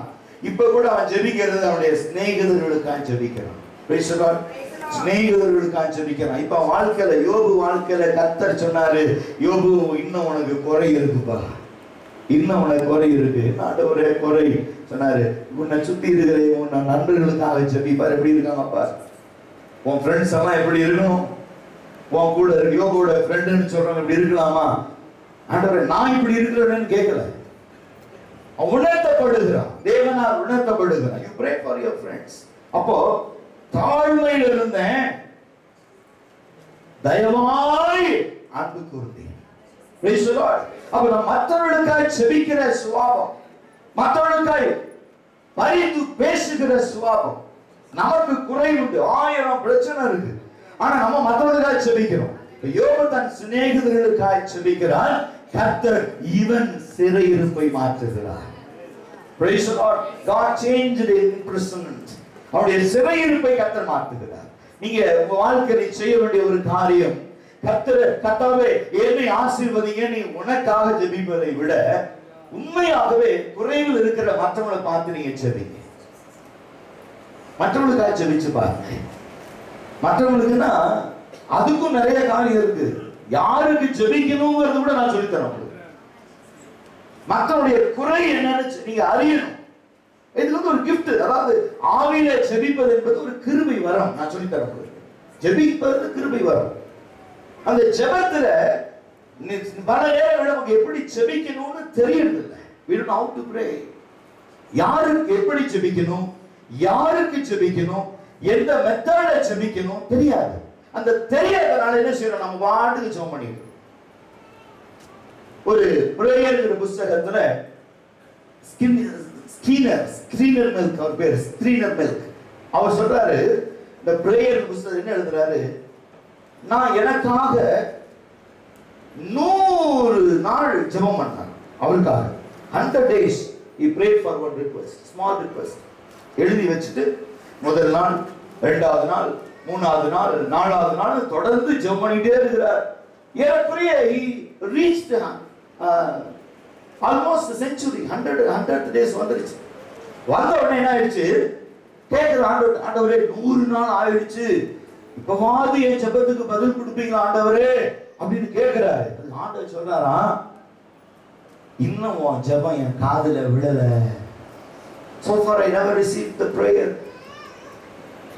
I not receive anything. Okay, continue in your prayers. தொடர்ந்து ஜெபம் பண்ணுட்டார். சரி, அவர் கொஞ்சம் டிசப்பாயின்ட்மெண்ட், ஆவியானவர் பேசணும் உடனே கொஞ்சம் சோர்ந்து போயிட்டார். உண்மையா சோர்ந்து போயிட்டார். உடனே ரிக்வெஸ்ட் முடி வச்சுட்டார். என்ன செய்யணும்னு சொல்லுங்க சொன்னாரா, நீ என்ன செய்யணும்னு நீ என்கிட்ட கேட்காத, நான் சொல்றேன். அப்படின்னு சொல்லிட்டு என்னை சமுதிர காத்திருந்தார். உடனே முழங்கால் படி கொண்டு இந்த விண்ணப்பங்களை எல்லாம் தூக்கி வச்சுட்டு தன்னுடைய தேவைகளை மூடி வச்சுட்டு தூரமா வச்சுட்டு சொன்னார், நல்லா அவன் பிடிச்ச பாட்டை மகிமைப்படுத்தும்படி ஒரு பாட்டை பாடுறேன் அப்படின்னா. உடனே உள்ளத்தில் ஆழத்துல ஒரு பாட்டு பாடினார், தேவனை பத்தி ஒரு பாட்டு பாடினார். உள்ளெல்லாம் கலங்கி போச்சு, உணர்வெல்லாம் ஒடுங்கி போச்சு. அப்படியே கைகளை உயர்த்தி அப்படியே அழுது அழுது அழுது பாடிக்கிட்டே இருக்கிறார். தன்னுடைய முகத்துக்கு முன்பாக தன்னுடைய பழைய நண்பர் ஒருவர், இவர் ஆவிக்குள்ள நடத்தினவராம். அவரு ஒரு கிழிந்த வஸ்திரத்தோட ஒரு ஓட்ட விழுந்த ஷூவோட கழுக்கு போட்டுக்கிட்டு சாப்பாட்டுக்கு வழி இல்லாம தாடி வச்சுட்டு அப்படியே பிச்சை எடுக்க போறார். அதை தன்னுடைய கண்களுக்காக காமிச்சோன்ன அந்த இவருடைய பழைய ஃப்ரெண்டு என்னை கிறிஸ்துவுல நடத்தினவர் இவருதான், ஏன் இவர் இப்படி இருக்கிறாரு? அப்பா ஆவியர் சொன்னார், இவருக்காக நிச்சயம் யூ ப்ரே ஃபார் ஹிம். ஜெபம் பண்ண ஆரம்பிச்சோன்னா வல்லமை வந்துச்சுன்னா எங்க இருந்து வரலன்னு சொல்ல ஜெபம் ஜெபம் ஜெபம் ஜெபம் அப்படியே அந்த ஃபயர் உணர்றான். உடம்பெல்லாம் அப்படியே எரியுது, அக்னி வேர்த்து வேர்த்து வேர்த்து கொட்டுது, உடம்பு முழுவதும் வேர்த்து கொட்டுது. ஜெபம் முடிச்சுட்டு எந்திரிச்சு தன்னுடைய ஹாலுக்கு போனாராம். திருச்சிட்டு தண்ணி எடுத்து குடிச்சாராம். உடம்புல எல்லாம் ஊத்திட்டான், தலையெல்லாம் ஊத்திட்டாராம். ஆனால் நெருப்பு அப்படி. கொஞ்ச நேரத்தில் ஒரு டெலிபோனிக் கால். அவருடைய நண்பர் அங்கிருந்து வந்துட்டு இருக்காரு. யாருக்காக ஜெபம் பண்ணாரோ அவர்கிட்ட phone. Thank you my friend. Once upon a time I led you in prayer in spiritual life. Today you prayed for me, right? எப்படி இருக்கு அவருக்கு?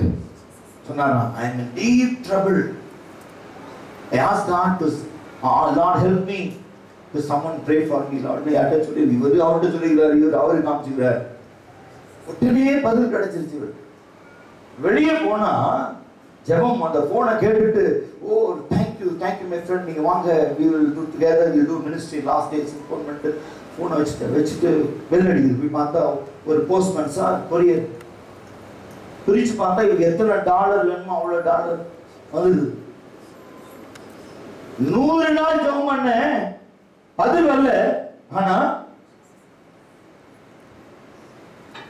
ஒரே ஒரு ஜெபம் மற்றவங்களுக்கு பண்ண கர்த்தரை சிறையிருப்பை மாற்றிட்டார்.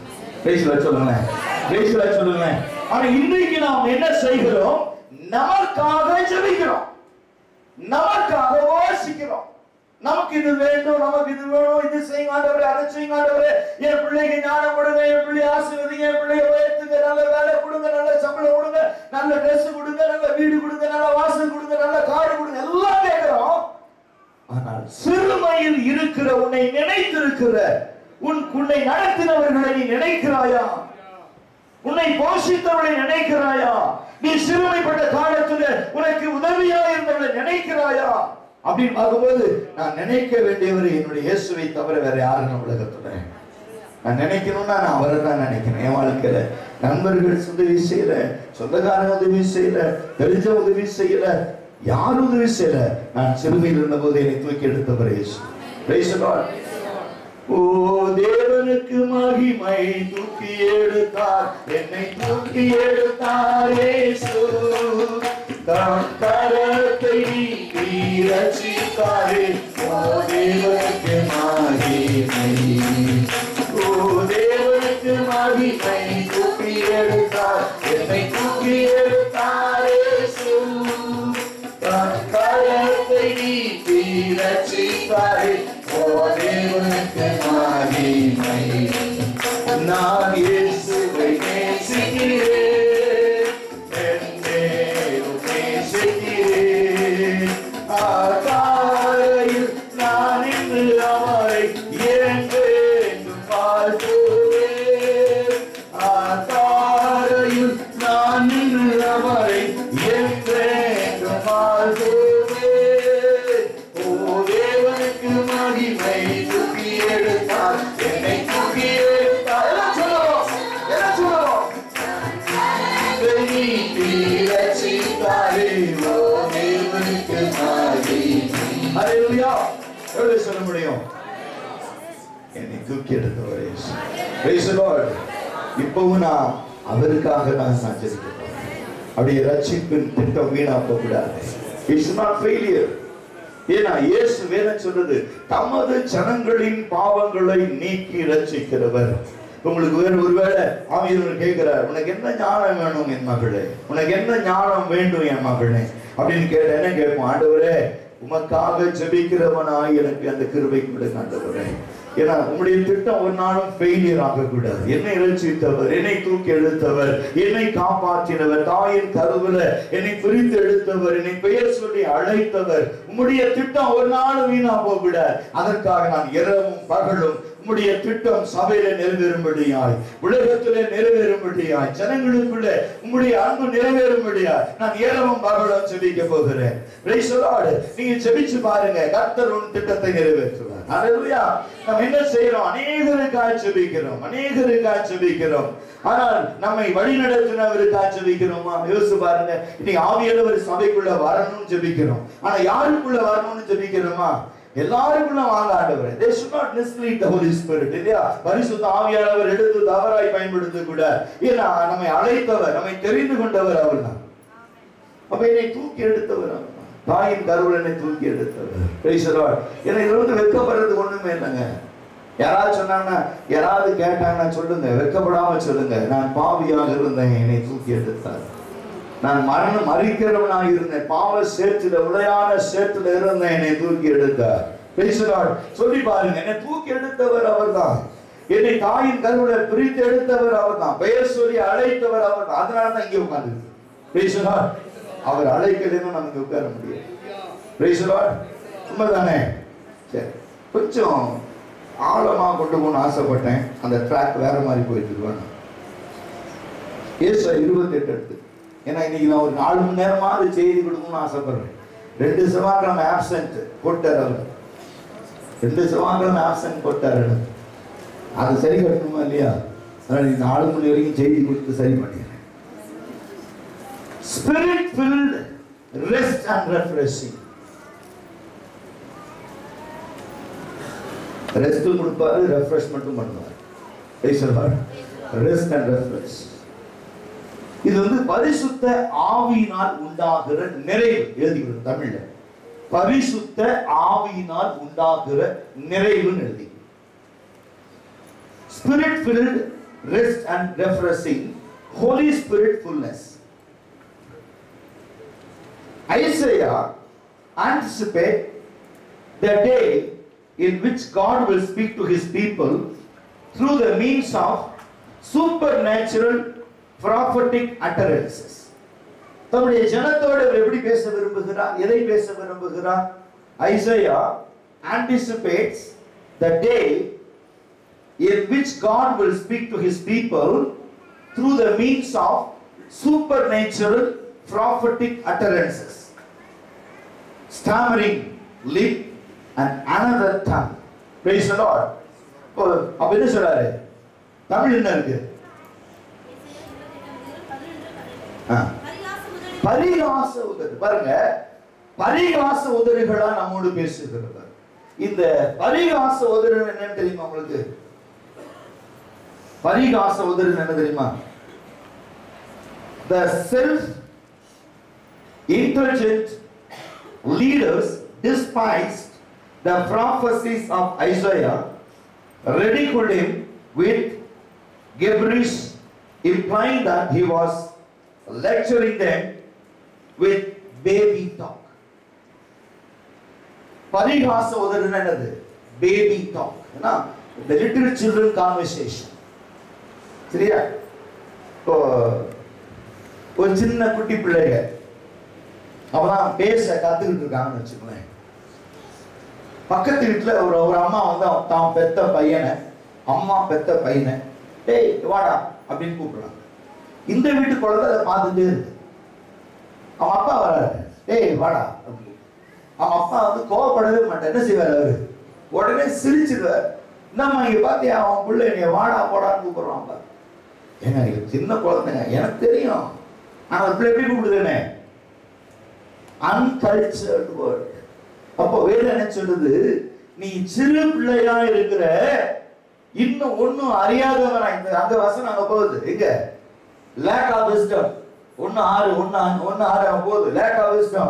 உனக்கு எப்படி ஜெபிக்கணும்னு தெரியல, எப்படி தேவனோடு பேசணும்னு தெரியல, எப்படி உபவாசிக்கணும்னு தெரியல. ஆனாலும் நீ பேசுவது என் காதுல ஒரு குழந்தை பேசுறது போல இருக்கு, நான் கேட்டு பதில் கொடுக்கிறேன். I never mistake. Whatever their conversations go wrong this side or grammatic whatever things தமிழாக சொல்றாரு, இங்கிலீஷ்ல பேசணும் ஆசைப்படுற தப்பா இருந்தாலும் நான் கேட்டு பதில் கொடுக்கிறேன். கவலைப்படாது. பேசலா விளங்குது? ஆமென் சொல்லுங்க. அப்போ நம்ம சன்னியை பொறுத்த வரைக்கும் ஏசப்பாட்ட யார்? அவரு சின்ன குழந்தை. இதுதானே? அவர் பேசும்போது அவர் கோச்சுக்குவாரா? கோச்சுக்குவாரா? சொல்லுங்க. பல நேரங்கள்ல வந்து we hesitate to talk, we hesitate to submit ourselves before the people, we hesitate to do something. It may go wrong, what can I do?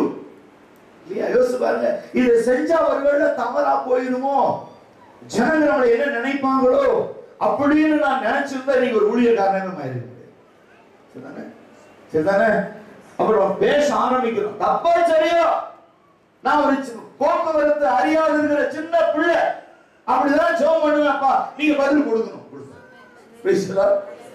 விளங்குது அவங்களுக்கு? இப்ப படிச்சு பாருங்க. ஸ்டாமரிங் வார்த்தைக்கு ஸ்டாமரிங் என்ன அர்த்தம்? அதுக்கு பேபி கான்வர்சேஷன் அர்த்தம். அதுக்கு Greek, original Greek word. Okay. பரிகாச உதடுனா என்ன? பரிகாச உதடுனா தமிழ்ல வந்து சரியான அர்த்தம். பரிகாசங்கிறது வேற. தேவன் தம்மை பரிகாசம் பண்ண விட்டார்கள். இப்போ பரிகாச உதடுகளால, பரிகாச உதடு எப்படி அங்க வரும்? இப்போ English translation, Tamil translation, Greek translation கரெக்டா இல்ல? இப்போ ஒரு மழலை சொற்கள் ஆளுங்கள். ஸ்டாமரிங், ஸ்டாமரிங் என்ன இருக்குது? ஸ்டாமரிங் என்ன இருக்குது? அர்த்தம் மழலை சொற்கள், சிறு பிள்ளைகள் பேசுகிற விதமாய். அது படிச்சு பாருங்க. அந்நிய பாஷையினாலும், உனக்கு அறியாத ஒரு பாஷை. நான் அடிக்கடி சொல்லுவேன்ல, ஒரு குன்னூர்ல என்னுடைய ஃப்ரெண்ட் இருந்தார். அவரு போஜன், அவர் பேர் போஜன், குன்னூர்ல. அவருடைய சின்ன குட்டி பையன் சும்மா அவங்க அப்பாவை தொந்தரவு பண்ணிக்கிட்டே இருக்கான். நாங்க அவங்க வீட்டுக்கு கெஸ்டா போயிருக்கிறோம். எனக்கு கல்யாணம் ஆகுதுக்கு முன்னாடி என்னுடைய ஃப்ரெண்ட், அவனுக்கு கல்யாணம் ஆயிடுச்சு. குன்னூர் போனோம், அவங்க வீட்டில் தான் சாப்பாடு, அதான் ஸ்டே பண்ணோம். இந்த குட்டி பையன் அப்பாவை பிடிச்சி வந்துக்கிட்டே இருந்தான். நானும் கேட்டேன், என்னமோ கேட்குறான், வாங்கி கொடுங்க, என்ன பாவம், என்ன பழசு எடுத்து தம்பி என்ன வாங்க, ஜூலா காலாமலா. நாங்கள் என்னடா சொல்கிறேன் அப்படின்னு அப்பா இருக்கு. அவரு சீரியஸ்ன்னு சிரிக்கிறேன். அந்த அம்மா உள்ள வந்து சிரிக்குது. ஜூல போய் யானை பார்க்கலாம் வாங்குறான். ஜூலா காலாமா, நான் அவங்கிட்ட தெரியும், நம்ம காலாவதி யானை போல ஆளு இருப்பான். அப்பதான் அவர் சொன்னாரு, ஜூல போய் யானை பார்க்கலாமா. ஒரு தடவை நான் கோயம்புத்தூர் கூட்டிட்டு வந்தேன். கூட்டிட்டு போய் இந்த மாவு சிதம்பரம் பார்க்கல, இதான் யானை, ஜூல வந்து யானை பார்க்கலாமா, அதுக்கு ஜூலா காலாமாலான்னு அவங்க அந்த மாதிரி பேசினான் அவன். அப்பதான் நினைச்சுக்கிட்டேன், எந்தப்பா அவன் மாசம் அவனுக்கு தான் போய். இன்னொன்னு சொல்லிடுவோம், ஒரு பையன் குழந்தை அழுதுகிட்டு இருக்கு. இந்த அம்மா என்ன சொல்லியும் கடவுள். ஒரு மெட்ராஸ்கார் வந்தார். ஏமா குழந்தை அழுது, குடுமா அழுவாதடா அப்படின்னு. அவர் சொன்னாரா, அழுவாதடா அப்படின்னா டக்குன்னு அழுகை நிறுத்தி கையை குடுன்னு கேட்டான். என்னடா அந்த அம்மா கேட்குறா, என்னடா அங்கிள் சொல்றா நீ கை கேட்குற, என்ன அது? பேசாம இருந்தா, இவரும் பேசாம இருந்தார். திரும்பி அழுக ஆரம்பிச்சான். திரும்பி பாருங்க அழுகிறான், பாருங்க அழுவாதடா அப்படின்னு. அவன் பேசாம இருக்கான். என்ன விஷயம்னா, அல்வா கொடுக்குறங்கிற மாதிரி ஆயிடுச்சு கதை. அல்வாதடானா அல்வாதடாங்கிற மாதிரி ஆயிடுச்சு. புரியுது உங்களுக்கு? அல்வாதடா அப்படின்னா மெட்ராஸ் பாசையில அழுகாத, அல்வாத அல்வாத அல்வாதன்னா அல்வா கொடுக்குறாரு. அந்த பிள்ளைய அழுகை நிறுத்திட்டு கையை நீட்டிட்டு அம்மா சொல்லிச்சு, அது அல்வாதங்கிறது அழுகாதன்னு சொல்றாங்க அங்கிள், அல்வா கொடுக்க மாட்டாரு அங்கிள், திரும்பியும் அழுகா. அந்த மாதிரி சில நேரத்தில் நம்ம கேட்கிற ஜெபம் அல்வாதன்னு கேட்கிறோம், சூலா கல்லமான்னு அவர்கிட்ட அவனுக்கு தெரிஞ்சிடும். முனியரசர் அந்நிய பாசையினாலும் வாசி பாருங்க, விளக்கம் பாருங்க. இப்ப வாசிக்க குழந்தை பேசுகிற மொழியாக இருந்தாலும் சரி, நீ உனக்கு தெரிஞ்ச லாங்குவேஜ்ல பேசினாலும் சரி, இந்த ஜனத்தோட நான் பேசுறேங்கிற ஆண்டவர். உங்களோட நான் தான் பேசுவேன். உனக்கு என்ன புரியுங்கிறது எனக்கு மட்டும்தான் தெரியும். நீ பேசுறது எனக்கு புரியும். வேற சொல்றது, என் ஆடுகள் என் சத்தத்தை அறிந்து இருக்கிறது. இருக்காரியா? யோவான் இருக்கா இல்லையா? என் ஆடு சத்தம் எனக்கு கேட்கும், ஏன் சத்தம் ஆடுக்கு கேட்கும். இது understanding between God and the shepherd இல்லையா? தேவனும் மேய்ப்பனுக்கும் மந்தைக்குள்ள காரியம். Sheep and shepherds குள்ள இருக்கிற அண்டர்ஸ்டாண்டிங், எனக்கும் என் தேவனுக்கும் ஒரு நல்ல உறவு இருக்கு. நான் என்ன செபித்தாலும் என் செபத்தை கர்த்தர் கேட்கிறவர், என்னுடைய வாயின் வார்த்தைகளை கர்த்தர் அறிந்திருக்கிறவர். அந்நிய பாஷையாலும் மாறுபாடான உதவிகளாலும் அவர் என்னோடு பேசுகிறவர், என் சத்தத்தை அறிந்திருக்கிறவர். நான் கேட்கிற எல்லா செபத்திற்கும் அவர் இல்லை என்று சொல்லாமல் நன்மையை கொடுக்கிறவர் என்று அறிந்திருக்கிறேன். என்னுடைய செபம், என்னுடைய விண்ணப்பம் அவர் சமூகத்தில் கேட்கும். ஆகையாலே நான் எவ்வளவும் சந்தேகப்படாமல் நான் கேட்கிறதை கொடுப்பார் என்று விசுவாசிக்கிறேன். நான் விசுவாசிக்கிற உள்ளார்ந்து அறிந்திருக்கிறேன். ஏற்ற காலத்தில் அவர் எனக்கு அதை கொடுப்பார். ஆமென். ஹல்லேலூயா. அவர் நான் கேட்கிறதை அவர் கொடுப்பார் என்று நான் அவர் மேல் வைத்திருக்கிற நம்பிக்கை, அதுதான் நான் நம்பிக்கை வச்சிருக்கிறேன். அவர் மேல நான் வைத்திருக்கிற நம்பிக்கை. அடுத்த காரியம் சொல்றாரு, interpretation of this verse go beyond the historical context of the prophecy of judgment of Israel. தீர்க்க தரிசனத்தினுடைய ரகசியம். கர்த்தர் ஒரு காரியம் பேசுறாருன்னா வேதம் சொல்றது, இயேசு கிறிஸ்து பூமியில இருந்த நாட்களிலே சீசர்களோடு சில காரியங்களை ஊமைகளா பேசுறார். இப்போ சீசர் கேட்கிறாங்க, ஆண்டவரே இவைகள்லாம் ஊமைகளா சொல்றீங்களே, இவ்வளோ ஜனங்க மண்டைய ஆடிட்டு நின்று இருக்காங்களே, இவங்களெல்லாம் விளங்குமா? இது இப்படித்தான் பேசும். சிலதெல்லாம் உங்களுக்கு மட்டும் புரிஞ்சா போதும், எல்லாருக்கும் புரியணும்னு அவசியம் இல்லை. புரிஞ்சுதா? ஒரு ப்ராபசிங்கிறது என்ன? ஒரு ப்ராபசிங்கிறது என்ன? உனக்கும் தேவனுக்கும் மட்டும் புரியும். இன்னைக்கு கிட்டத்தட்ட 400 பேர் மேல உட்கார்ந்து இருந்தாலும் இந்த வசனத்தின் மூலமா உங்களோட பேசுனதை மற்றவர்கிட்ட பேச மாட்டாங்க. உனக்கு என்ன புரியுது? சில நேரங்களில் சொல்ற, ஆண்டவரே நான் ஜெபிக்க தெரியாதவன், உபவாசிக்க தெரியாதவன், வேதம் வாசிக்க தெரியாதவன், படிப்பறிவு இல்லாதவன், ஆனா உன் வார்த்தை அவர் கேட்கு பதில் கொடுக்கிறார். அது உனக்கும் தேவனுக்கு ஒரு அண்டர்ஸ்டாண்டிங். நல்லா படிச்சிருக்கேன், ஒவ்வொரு வசனத்தையா படிச்சு மனசுல வச்சுக்கிட்டு நான் கேட்கிறேன், நீங்க செய்றீங்க. ஆமாப்பா அப்படிதான் சரி. 1 கொரிந்தியர் 14:2 வாசிப்பார். 1 கொரிந்தியர் 14:21 வாசிப்பார்.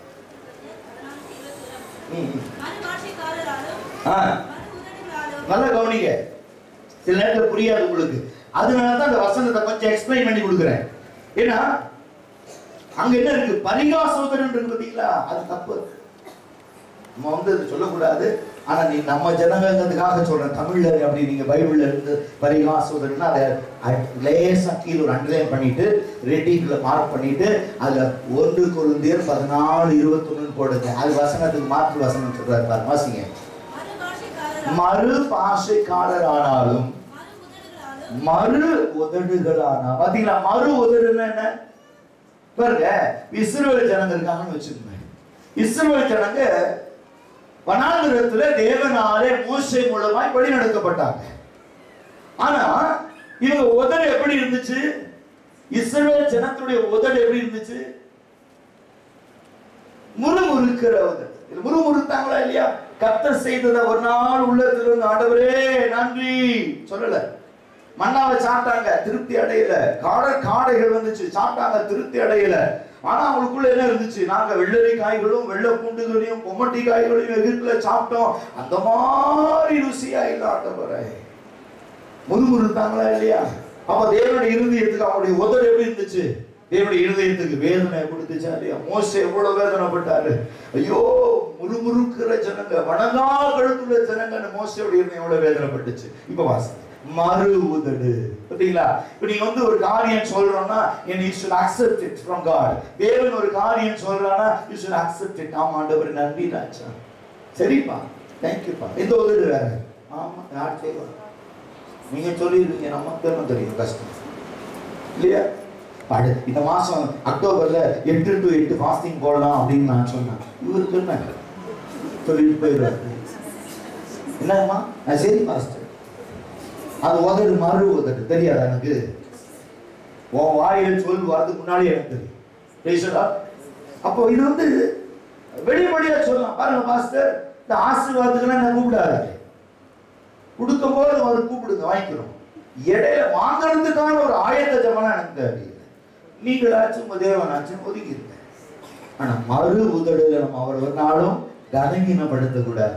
ஏன்னா அவர் பேசுறார், நம்ம கூட பேசுறார், ஆவியானவர் நம்ம கூட பேசுறார். எப்படி பேசுறார் ஆவியானவர்? மறு உதடு இல்லையா, மறு உதடுகளா நம்மோடு பேசுகிறவர். அப்படின்னா இதுவரைக்கும் நீ கேட்டிராத ஒரு சத்தம், இதுவரைக்கும் கேட்டிராத ஒரு பாஷை, இதுவரைக்கும் கேட்டிராத ஒரு அழகான இடத்தை கத்த கொடுக்க போற உன் வாழ்க்கையில. நீ இதுவரைக்கும் நன்மை இதுவரைக்கும் வாழ்க்கை பார்க்கல. எனக்கு திரும்பி திரும்பி அது ஒரு நாள் சொல்றார். நேற்று கூட ஜெபத்துல சொன்னதான், so far I never answered. Don't think that, but I have something different already prepared, already given it to your hand, but you have to rest of it and you have to receive it. Rest and refresh. Rest and refreshing ni சொல்லும்போது நமக்கு என்ன தோணுது? இடையில என்னமோ நான் தான் தடையா இருக்கிறேன் ஆண்டவரே, இது என்ன தடை கேட்கிறோமா இல்லையா? அப்ப அவர் நம்ம கொடுக்க ஆயத்தமா இருக்கிறார். கொடுத்துட்டாரு.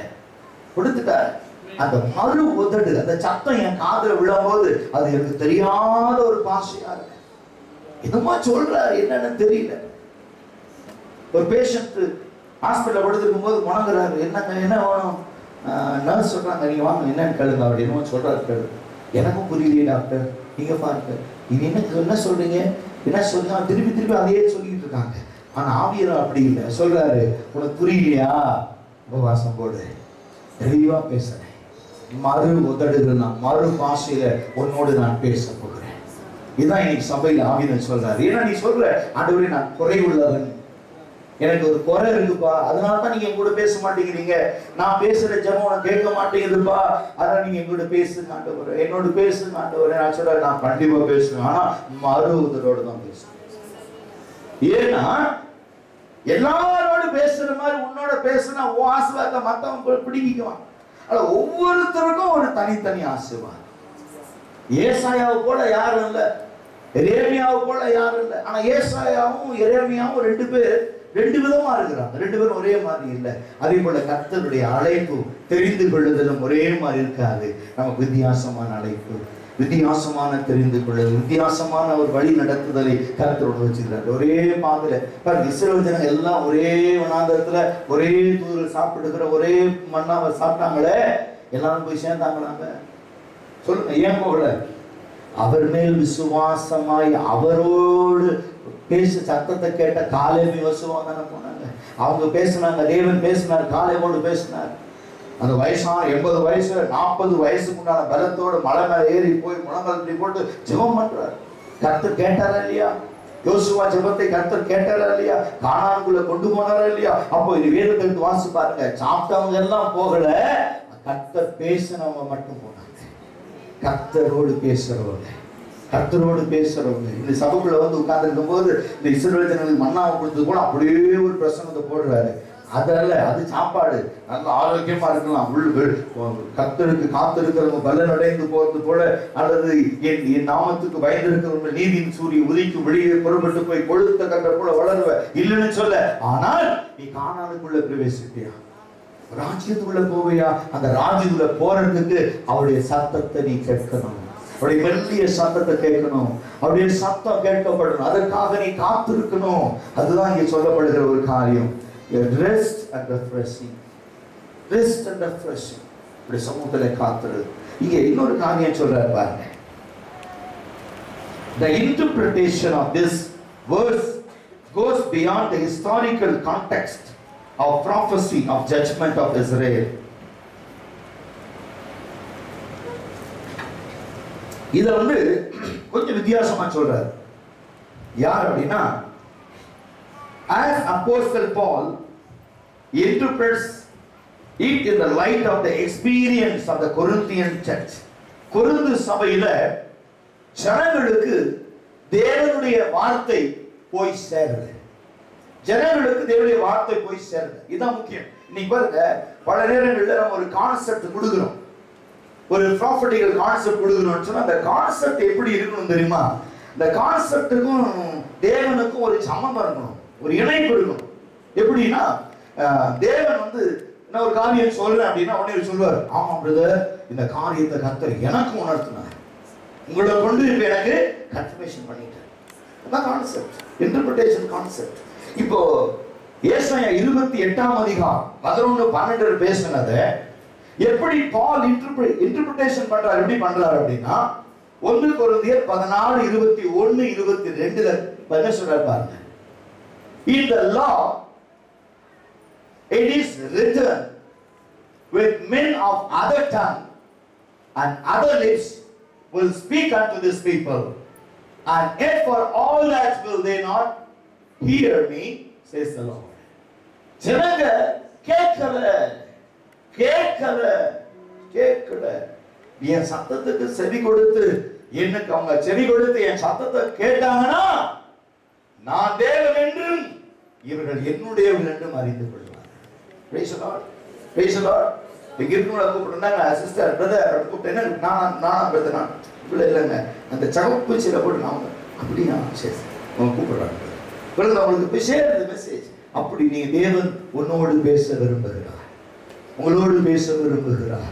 அப்ப நீ என்ன செய்யணும்? நீ சபையில என்ன செய்தி? சபையில ஒருவர் ஞானத்துல குறைவுள்ளது lack of anything விசுவாசத்தோடு கேட்கணும். எப்படி விசுவாசத்தோடு கேட்கணும்? எப்படி கேட்கணும்? அவர் சொல்றாரு, நான் உன்னோடு பேசுவேன், நீ என்கிட்ட கேட்க, உனக்கு என்ன வேணும்னு கேட்பேன். அப்ப நீ என்ன செய்யணும்?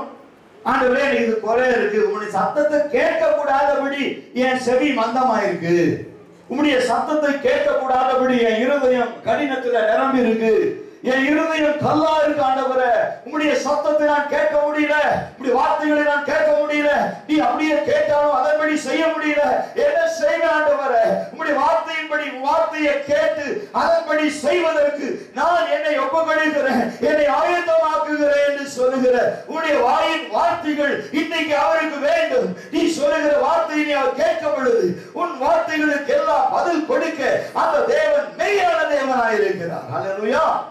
Praise the Lord. இன்றைக்கு அவர் சத்தத்திற்கு செவி கொடுப்பாயானால் உன் முற்பிதாக்கள் வனாந்தரத்திலே கோபமூட்டியது போல நீங்கள் அவரை கோபமூட்டாங்க.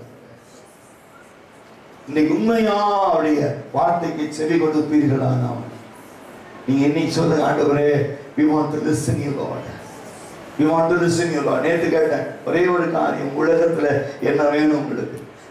நேத்து கேட்டேன் இல்லையா? நேத்து சாயங்காலம் மீட்டிங்ல என்ன கேட்டோம்? உங்களுக்கு என்ன வேணும், என்ன இருக்கணும்? ஒண்ணே ஒண்ணு, கிறிஸ்துவின் அன்பு. கிறிஸ்துவின் அன்பு உள்ள வந்துருச்சு நேத்து.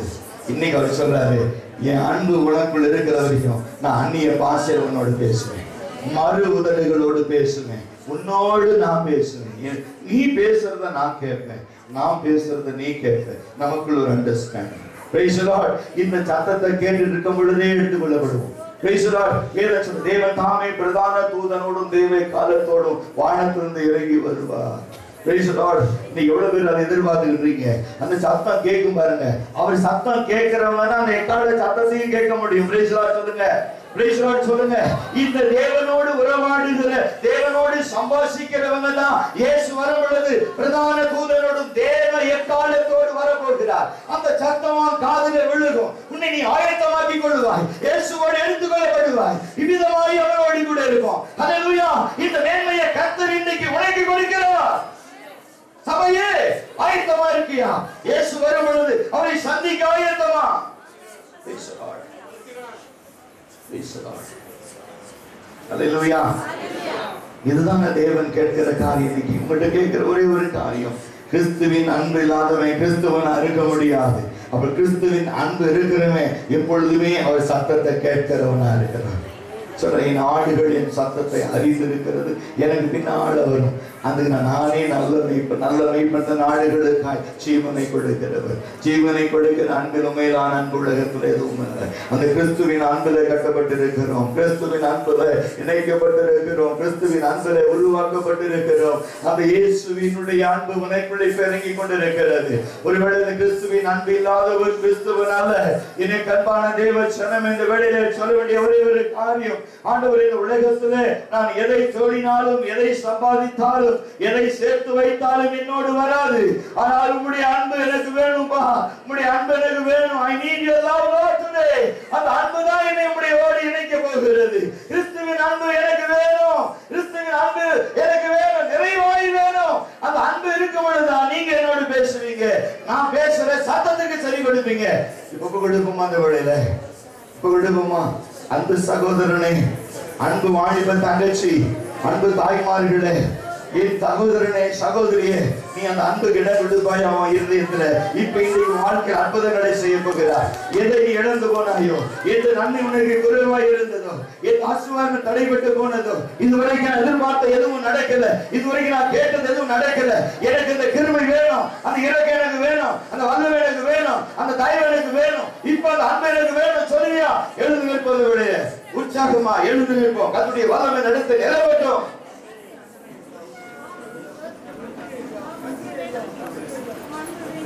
ஒப்புக்கொடுப்போமா? ஒப்புக்கொடுப்போமா? அந்த படியில ஒப்புக்கொடுப்போமா? Thank you lord. ஒப்புக்கொடுப்போமா? ஒப்புக்கொடுப்போமா? Thank you lord. என் சகோதரனை ஒப்புக்கொடுப்பையா? சகோதரி ஒப்புக்கொடுப்பையா? குட்டி தங்கச்சி ஒப்புக்கொடுப்பீங்களா? தம்பி குட்டி குழந்தை ஒப்புக்கொடுக்கிற வேளையில தேவன் உன்னை சந்திக்க ஆயத்தமா இருக்கிறார். உன்னை தொட ஆயத்தமா இருக்கிறார். உன்னை தொட, உன்னை உற்சாகப்படுத்த ஆயத்தமா இருக்கிறார். உன்னை ஞானத்தை கொண்டு ஆயத்தமா இருக்கிறார். வாழ்க்கையில இத்தனை காலம் காணப்பட்ட தடை, இத்தனை கால தடை இப்ப மாறப்போகுது. வாழ்க்கையில உண்மையாகவே மெய்யாகவே தேவன் நடுவில் உலாவி கொண்டிருக்கிறார். பரிசுத்த ஆவியில் உலாவி கொண்டிருக்கிறார். பரிசுத்த ஆவியில் அவர் இறங்கி கொண்டிருக்கிறார். இந்த பிரசன்னத்துல, இந்த தேவனுடைய இரக்கத்துல நீ தயவு கூர்ந்து, ஆண்டவரே நான் நேசிக்கிறவர், நான் நேசிக்கிறவர் இன்னார் என்று அறிந்திருக்கிறேன். ஆவியானவர் எனக்கு இந்த கிருபையை தர போகிறார். இந்த அபிஷேகத்தை எனக்கு கொடுக்க போகிறார். இப்பொழுது உற்சாகமாய் கேட்கிற இடத்துல அவர் பிரியமா இருக்கிறார். பிரியமா கேள், ஆண்டவரே நீ என்னோடு பேசுங்க, என்னோடு பேசுங்க, என்னோடு பேசுங்க. வாய் திறந்து யாரும் மௌனமா இருக்க வேண்டாம். இப்பொழுது கர்த்தருடைய கிருபை வாழ்க்கையில பெரிய காரியம் செய்ய போகுது, பெரிய காரியம் செய்ய போகுது. உன் வாழ்க்கையில் இதுவரைக்கும் இல்லாத வல்லமை, இதுவரைக்கும் இல்லாத அபிஷேகம், இதுவரைக்கும் இல்லாத எதிர்பார்ப்பு கர்த்தர் செய்ய போகிறார். உனக்கு விருப்பமாய் இத்தனை காலம் சத்துரு செய்த சதி ஆலோசனை பணிகளை இயேசு முறிக்கிறார். கடன் தொல்லையை மாற்றுகிறார். அக்கினி வல்லமை, அக்கினி அபிஷேகம் இந்த நேரத்தில் உனக்கு மேல் இறங்கி வரட்டும். பெற்றுக்கொள் அபிஷேகத்தை, பெற்றுக்கொள் அபிஷேகத்தை, பெற்றுக்கொள், பெற்றுக்கொள், பெற்றுக்கொள், பெற்றுக்கொள் அபிஷேகத்தை இப்பொழுது receive in the name of Jesus. Thank you. Yes, receive it. பெற்றுக்கொள். எதிர்பார்ப்பதற்கு மேலான வல்லமை உனக்கு மேல் இறங்கி கொண்டிருக்கிறது. போதும், கண்ணீர் விட்டது போதும், பழகி நின்றது போதும், மனுஷரால் அவமதிக்கப்பட்டது போதும், நிந்தை போதும், அவமானம் போதும், கண்ணீர் போதும். இயேசுவின் நாமத்தினாலே ஒற்றக்கூடிய ஜெயமெடுத்துக் கொள். Receive right now. Receive right now. பெற்றுக்கொள், பெற்றுக்கொள் அபிஷேகம், பெற்றுக்கொள் வாலிப பிள்ளையை பெற்றுக்கொள். கதறி அழு. ஜெயம் கொடுக்கிறவர், ஜெயம் கொடுக்கிறவர் உன்னோடு இருக்கிறார். ஜெயம் கொடுக்கிறவனோடு கூட இருக்கிறார். பெற்றுக்கொள். Receive it right now. போதும், போதும். எதிர்பார்த்ததை உனக்கு செய்ய போதுமானவராய் இருக்கிறார். அன்பு கூறுவே இன்னும் அதிகமாய் ஆராதிப்பே, இன்னும் ஆர்வமாய் அன்பு கூறுவே இன்னும் அதிகமாய் ஆராதிப்பே.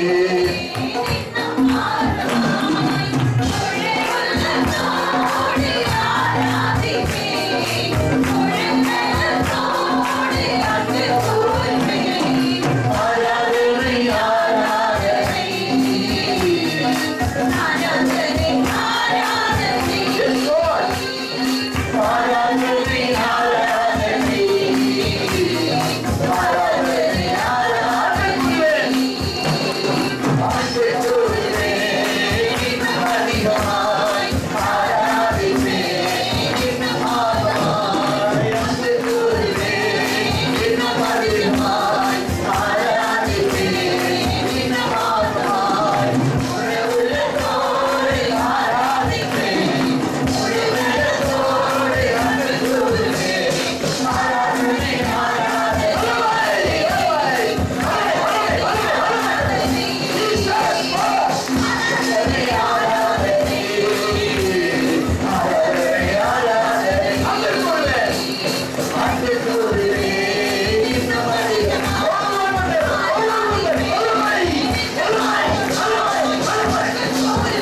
பரிசுத்தாவின் அபிஷேகம் உங்களுக்கு மேல் அளவில்லாமல் ஊற்றப்பட்டிருக்கிறது.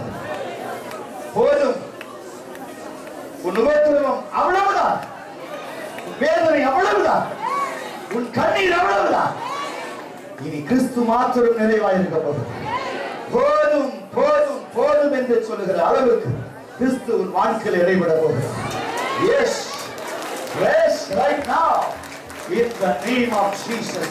ஆவியானவரே உமக்கு நன்றி. பரிசுத்த ஆவியானவரே உமக்கு நன்றி.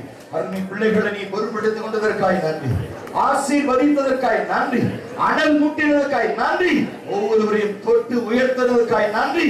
பலவீனங்களிலிருந்தும், வேதனைகளிலிருந்தும், பிரிவினைகளிலிருந்தும், கண்ணீரிலிருந்தும், உபத்திரவத்திலிருந்தும் அவளை தூக்கி எடுத்தீங்க, நன்றி. தொட்டு சுகமாக்கினீங்க, நன்றி. அற்புதம் செய்தீங்க, நன்றி. தொடர்ந்து அன்பு பிள்ளைகளை வழி நடத்துங்க, ஆசீர்வதிங்க. ஆசீர்வாதத்துக்கு பாத்திரவான்களாய் ஒவ்வொருவரையும் நீ மாத்திட்டீங்க, நன்றி ராஜா. இயேசு கிறிஸ்துவின் விலையேறப்பட்ட நாமத்தில் ஜெபங்கள் ஜீவன் உள்ள நல்ல பிதாவே. ஆமென். ஆமென். God bless you. Please be seated.